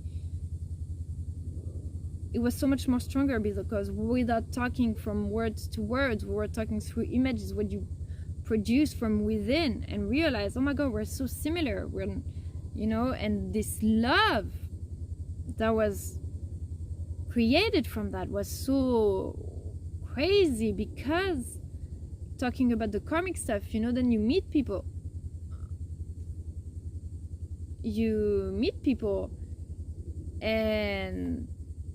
you remember, hey, we know each other from before, so you go straight to the stage of like, oh my god, we're family, like I love you so much. We, you know, we were already together, now we find each other. It's so demultiplied and intense because we've been so isolated for all of our life, that when you finally find this person that, okay, can we hold on to each other now, like it's just so much demultiplied. I'm still gonna read the one that I pulled because, you know, still a universal sign. So today I will live in compassion for myself and others. I will show kindness in words, thought, and deed. Right now I will count my blessings. I will love myself, forgive myself, embrace my humanity, and in doing so I will be able to do the same for others. For what I give I will receive, and I will begin with me. Yes, because you can pour for an empty cup, and this is something I've learned also of, you know, supporting everybody, and I don't regret anything because this is just who I am, and I love to. Maybe I spent a lot of money trying to go see people. I spend a lot of time promoting others instead of promoting myself. But for me, it was more than just trying to find partnerships and you know, make my brand known. It was also showing that we need each other. We need also collaboration instead of competition. And I guess you know the point. I think I'm done for today. It's an hour and a half. I don't want this to be too long on you, even though I always make this video too long. But anyways, thank you guys for watching. So Throat Chakra today. I hope a lot of stuff resonated with you and that maybe help you in knowing how to find meaning by what people you can turn to, you know, to accelerate your journey, how to cope with pain on things that happen in your life, and why there is a meaning in losing someone or losing an animal, how to find each other from other lives and karmic connections and vows and cycles, and how do you want to rename them and recode them so you can build a new life on new rules and the new mix, the new recipe of your life. And speak about it. And if you don't like to talk, I'm so surprised that I'm talking so much because I never like to really talk. Painting started with being in my bubble and stopped talking to everybody. Came here in my depression after all this happened. When I got to the US, started painting in my bubble, expressing myself through the painting, and slowly started finding the meaning in the colors, in the symbols, explain it a little bit through the oracle, always wanting to leave your own space for your own interpretation, right? It's a proposition, but then that expanded to, oh my god, there is so much more to it, there is so much more, and I'm recording videos, and then it's deep, it's almost like therapy. Even I never thought I would need therapy for me. I was like completely fine, you know, but things that happened to force me to get into that, and that creates such an echo and ripple all around that it also, the wave involved everybody and brought everybody back together. Oh my god, this is exactly like, you know, they say that in the Atlantis there was this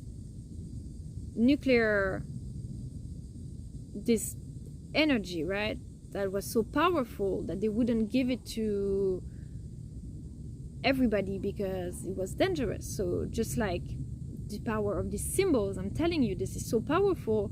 This is why they kept this secret, protected knowledge for so long, because I learned it the hard way. Let me tell you, it was like I relieved what happened in the Atlantis, like one mistake and everything. But then it was needed somehow because it gathered everybody back together.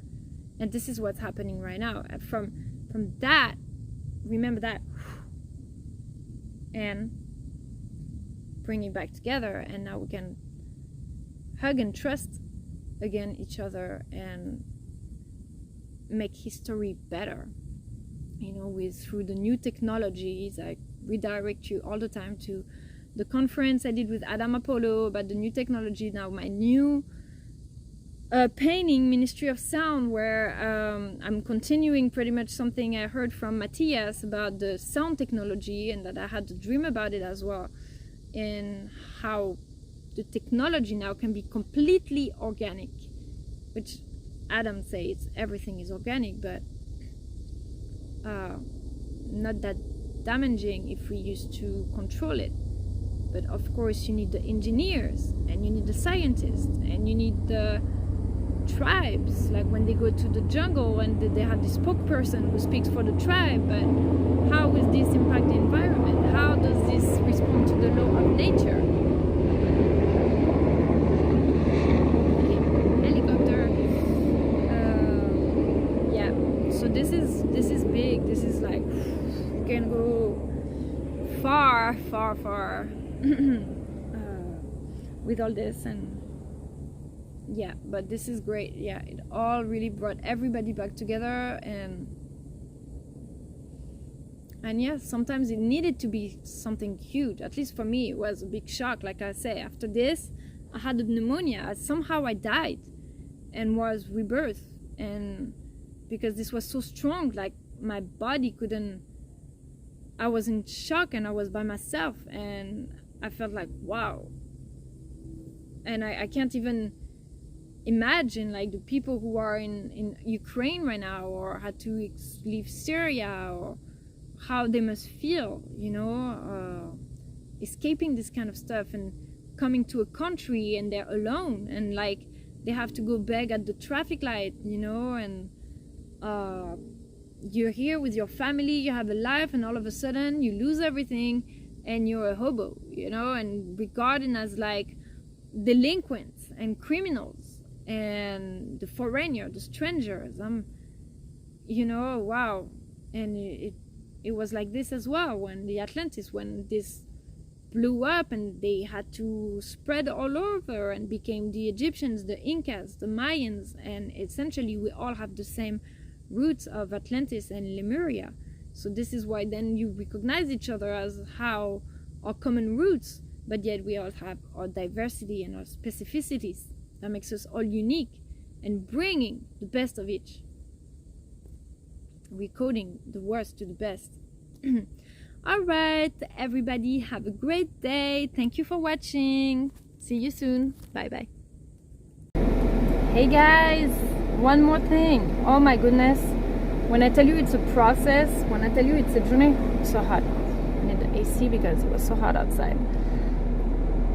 It never ends, like it never ends. And you know, I pulled one of the cards today and was saying if you have to send a message to someone today, and everything the cards were saying. And so after that I went home and I realized that I forgot my bag at the tree. I forgot my bag at that tree over there, the fallen tree, right where I go running. And so it made me think, you know, because everything, once you start becoming aware of the synchronicities, look at me, I'm like, my hair is like, when you start realizing the synchronicities and stuff, you realize that everything is a message. Nothing happens by chance. There is always a message to understand. And I went home, and after the session I was thinking of what the cards are saying, you know, how to cut to the past and start a new beginning. And then I forgot my bag there, and pretty much all there is in my bag right now is my ID and my wallet, right? But mostly I was like, man, I need my idea, my identity, And I went back running to go, and I was like, I didn't even have the right shoes on. I was running and I was like, man, see, I'm here doing this work, like with the cards telling me cut to the past and start the new beginning. But then I run back to my identity. I run back to get my identity. I run back to find who I am. And it made me think all these cards and these books and these people who give you advice every day. And in the end, you are the one who decides what resonates, what's right with you. You can have all the best advice. There's only best advice, because everybody who's giving you an advice is giving you the best advice they can, based on their experiences, based on, like I said, this detachment thing. You know, the whole time during the thing I was telling you, attachment is important for me, mostly in this world where we all feel lonely. If you're lucky to have people that you're attached to, then it's a gift. And the cards were keep like detach. And maybe it's like not being attached in a way that you can't live your own life. But it was also, for me, I feel it was a message to just not, I don't need an oracle card to influence my decision. I can take from all that, but then I make my own recipe and I see what resonates.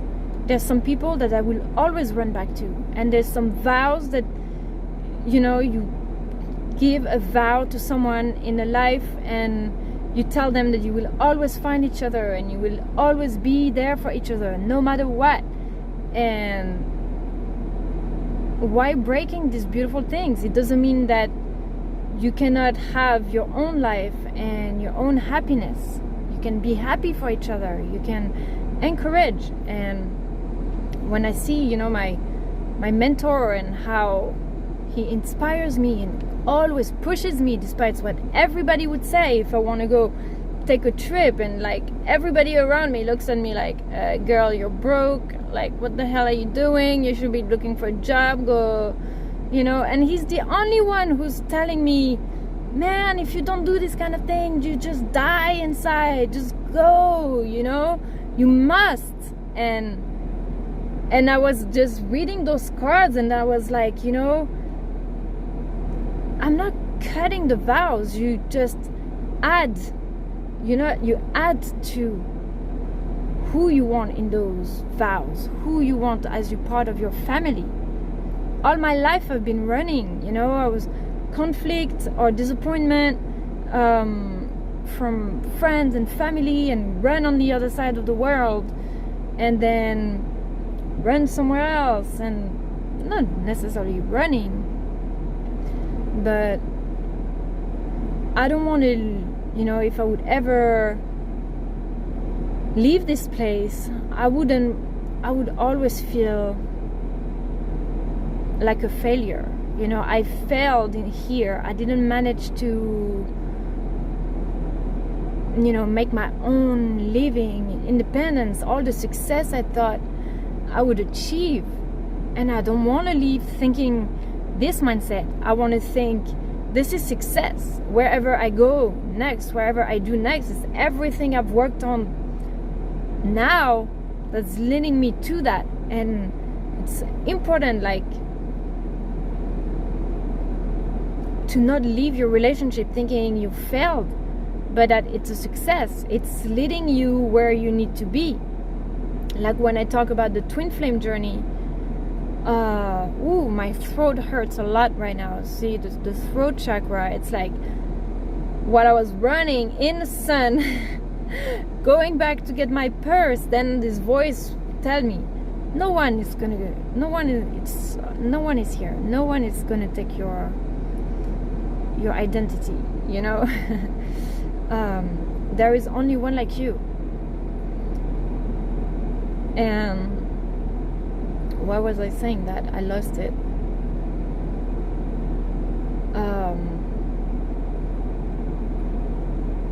Yes, to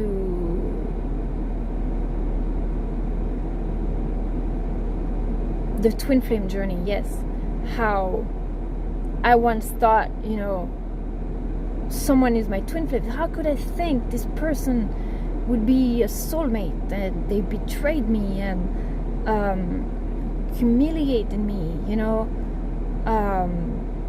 lied, everything, and then you feel like, oh man, I'm so stupid, my judgment has no credibility,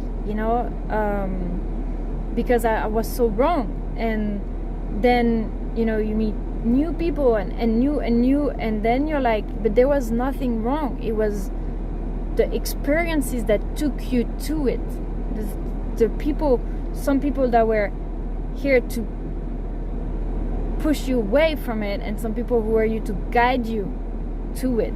And wow, it's like once you start having the bigger picture, looking back and looking at the paintings and seeing how everything was written and how we are now recoding, my team 143, that I always talk about everybody, and it's more like, sometimes I feel like my social media is more of a journal, right? But we recoded a lot of the things from the painting, then recoded the truth, recoded the reality into something new, beautiful, and wow, it's like, it's just incredible. So this is who I am. This is, accept who you are. Like some people, I have my friend Pierre, we were roommates in Peru, and he's super independent. Like the guy needs nobody. He's super independent. He likes to go out by himself, do travels by himself, like doesn't take to people's opinions, and that's good for him. It works for him. And some other people, they have that. I have my friend Marie-Luz. Oh my god, she's so funny because she can't make a decision, she's like always, asking the question, I can decide, do I put the red shoes or the blue shoes, red pill, blue pill, this little stuff, because sometimes the other people's judgment matters to you.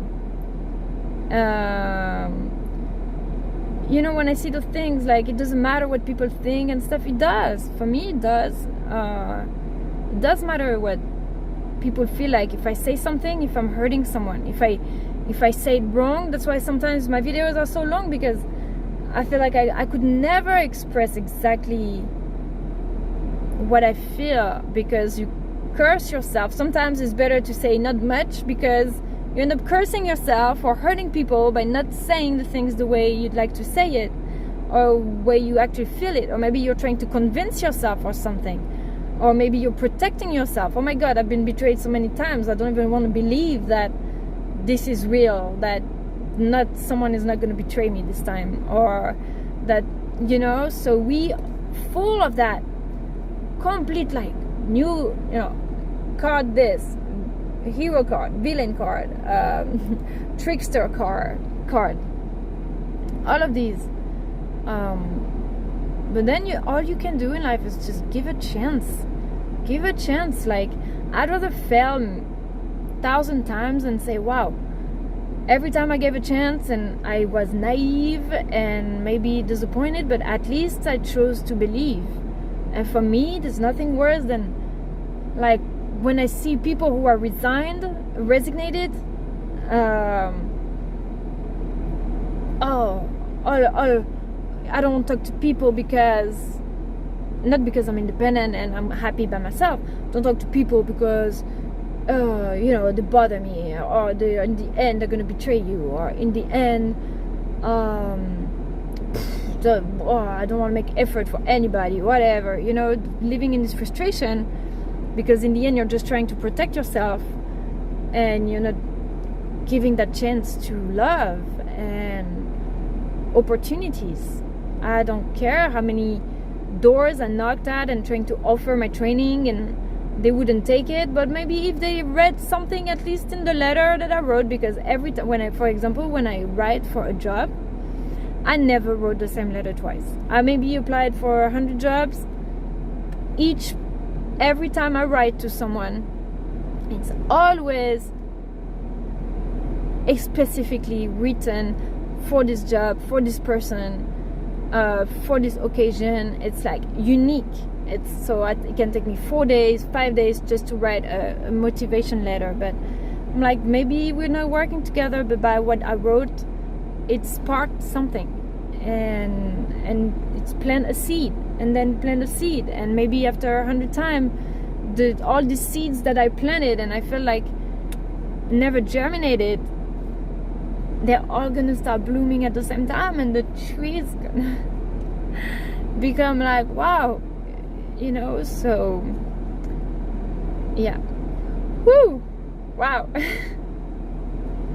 Throat chakra, it's like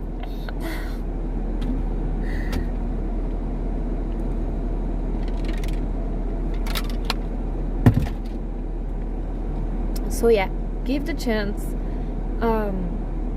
Don't give up on your people, the ones who are always there for you, the ones who encourage you. Tony Robbins say, in the time of hardship, you see who your true friends are, who sticks around. But it's true in the times of celebration as well. The time of celebrations, who's happy for you and who's pushing you towards your dreams, and who sees like the culture that you can't see your own thing because sometimes you're scared or you don't value yourself enough. The others, they see it, they're like, do it. Like if you have people around you that's just like, no, just find whatever way you can to just like make this disappear. Surround yourself with people who push you. And maybe sometimes I have people around me and I push them too much and I put pressure on them, or I get too excited and too enthusiastic and it scares them, and I'm like, oh, I'm sorry, like I don't want to be aggressive. I just see so much more for yourself, and that I want you to go for it, but maybe they're not ready. And time makes it real, and only then, yeah, you can I don't know, I'm lost, I'm gone, I'm in another dimension also. All right, but yeah, that was the little thing, after everything, and the identity, who are you, who do you think you want to be, and how can you make it happen? Don't be scared to take the risk. Life is meant to be lived, like you want to take the trip, take the trip. For me, I just can't live a life where I wish I would do this. I don't want to wish I would do this. I do it, and if it works, the worst that can happen is like it works or it doesn't work. But at least you're not wondering, what if I did it? What if I took the trip? What if I tried to get this job? At least here I can say I've tried everything. Everything that I've sparked enthusiasm for me and motivation and inspiration, I've gone there. And maybe this is why all the ideas now they're rippling all around us. What I've been inspired from people, and hopefully what I inspired to people as well. Now it's everywhere, and it started 10 years ago when there's just a few people who were doing this, and it was rare. Now everybody wants to be a mentor, everybody wants to be a coach. When I go on the self-education revolution group, I see like everybody, like 90% of the people, they're a coach. And I'm like, but you don't have to be a coach. You can teach your passion, teach your skill, and inspire by the example, not necessarily be a coach. This is how you need to do your life. This is how to make it. There's already like the best the best, and there's the best who does it, and learn from them and apply it in your skill, and it will translate. It will translate by the example. I don't know why everybody wants to be a life coach, and it's good because then you ripple this inspiration, you ripple it towards your circle. Okay, maybe there's people who know me and they have never heard of Tony Robbins. I don't know, that would be surprising, but when I got to the US, I had never heard of Tony Robbins.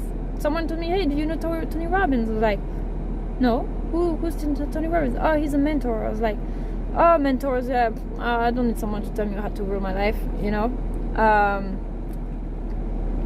I got a little notification. Because we don't have this conception, you know, of how deep it goes, how it actually... And then as soon as I started going to the training, I was like, oh, wow, no, this is something else. It's not just this basic, like, spiritual, you know,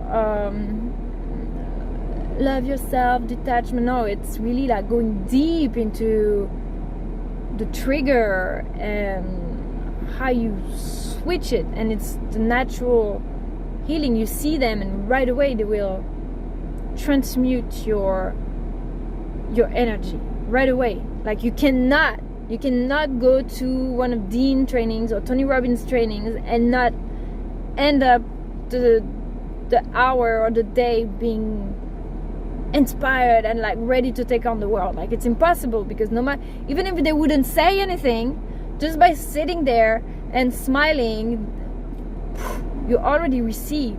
You know, just like Amma, the lady who just goes around the world and she hugs people.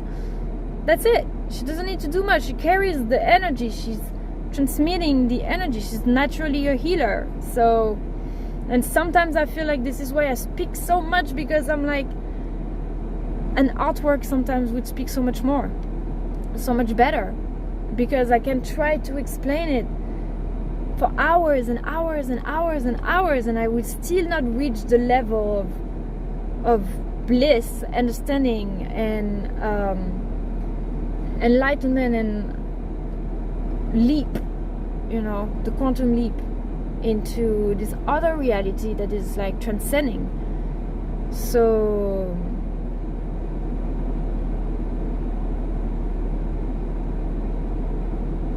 when you look at Dean, he used to do trainings about cars. It's got nothing to do with mentoring, but because of who he became as a business person. It's not how much money that he made that's making him famous and that makes all these people like him. Most of the people who followed in, they're women. Nobody gives a crap about how to sell or redo cars, honestly. It's because who he is as a person and how he decided to make his success available for everybody else, to share the secrets and not just like keep it, you know, as if someone was going to take his success. You can't take someone's success. So yeah, essentially people, they like who you are, what you say, but honestly, you've probably seen me say the same thing and the exact opposite many times, because I see from many sides of the truth, you know. Except for guns, I don't think I will ever be in favor of making guns available, or the vaccines, like making it compulsory. I think we should all decide what we want to inject to our body, and the guns, I just don't get why. I just don't get why it would be okay for anyone to have guns. When I see how stupid you can be when you're arguing with someone, when we're in a divorce, how much plates I broke in my divorce and arguments, and I just wanted to freaking break everything, and I did. As I have like maybe 3 plates left in my house. I'm like, I'm not gonna buy more. And I'm like, imagine when, of course, I'm not gonna kill someone, but what I'm saying is the person who's just like this closest to be freaking out and has a gun available, it's quick. Okay, it's a lot faster to kill someone if you have a gun available than if you just hear breaking plates, right? The defense, I mean, you can defend yourself a lot easier. So I just don't get it. I don't know why America still has the Second Amendment in place. I say it, I will always say it again. We need to remove the Second Amendment. The guns are for protection for law enforcement officers that are trained, and they have psychologists trained to help them supposedly with anger management as well. When there's, I've said again, I'm sorry to bring that up here, but apparently like I can't stop talking, so I might as well. The police, the violence against the black people and the police abuse and stuff like that. Honestly, if I was police, every time I would arrest someone at a traffic light, or for a ticket, or for something as simple, or control, and you know that the person may have a gun and might use it, yes, they're probably a little bit more stressed than the cops in France. I'm not saying we don't have guns in France, but you need to have a real bad criminal that to know how to go and find a gun. Here, even me, I could be there in total like historical freak out with my gun, and I'd come around, and then guess what? On top of this, there is a cop that comes and arrests me, and I go crazy. No, this is crazy. You can't put a gun in people's hands like that. Okay? Not everybody's crazy. I'm not saying I'm crazy like that. It's just an example of how bad things can go. Even though I feel like I'm a pretty peaceful, zen, educated woman, and they know has trainings and supposedly anger management and the stuff. We've reached some crazy argument that I would never imagine possible, and how low this can go. And I was like, can you imagine if we had like people argue like that? And when I was in jail, there was this lady that was in my cell with me, and the same thing happened. She was with her husband arguing just like we were, and he pulled a gun on her many times. And so he was beating her, everything. And so one day, to defend herself, she pulled a gun on him, and he called the cops, and they arrested her when she was defending her.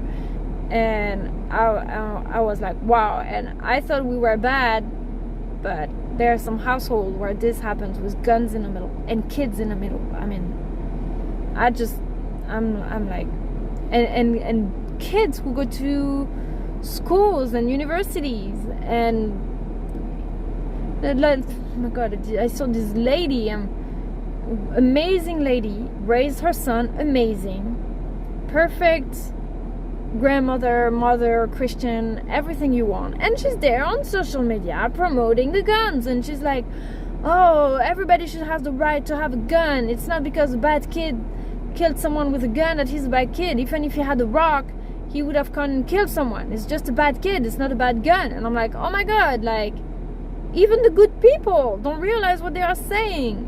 It's like, you don't go in a school with a bag full of rocks and start throwing rocks at people. Oh my god, woo, good aim, boom, I hit you in the head, booms, shot right down. And then this one, no, I'm sorry, it's gonna take a little longer, quicker, before someone comes and arrests you and stop this crap, right? So it's not the same. It's not the same if you have a bad kid with a rock and if you have a bad kid with a gun. I'm sorry, guys. I don't know if this is logical, if that makes sense for anyone. If it doesn't, I don't know what to do for you. I'm sorry, but it's not the same. All right. Guns are meant to kill. Rocks are meant by nature, and they're meant to actually help cutting meat and building stuff, not destroying. Okay, they would use the silex at the prehistorical times. Use the rocks as silex to cut, as knives. And even then, they needed to use their muscles. You want to fight? You're angry? Well, go do some boxing class and go punch on people. At least you're not hiding behind a gun. You're using your muscle, and you're not scared to be punched back than being a coward hiding behind a gun when no one else can defend themselves. Yeah. See, I didn't wish I would end up this session with that, but the weapons is one thing that needs to disappear. It's the next step for the global goal of peace. Disappearing the weapons, disappearing the nuclear weapon, all of this. So then we can really work on spirituality, because we all need to feel safe in the end. We need to feel safe physically, we need to feel safe emotionally, and let's say what's the last one? Spiritually, financially, everything. Okay. Alright, everybody, have a great day. Promise this was the last one.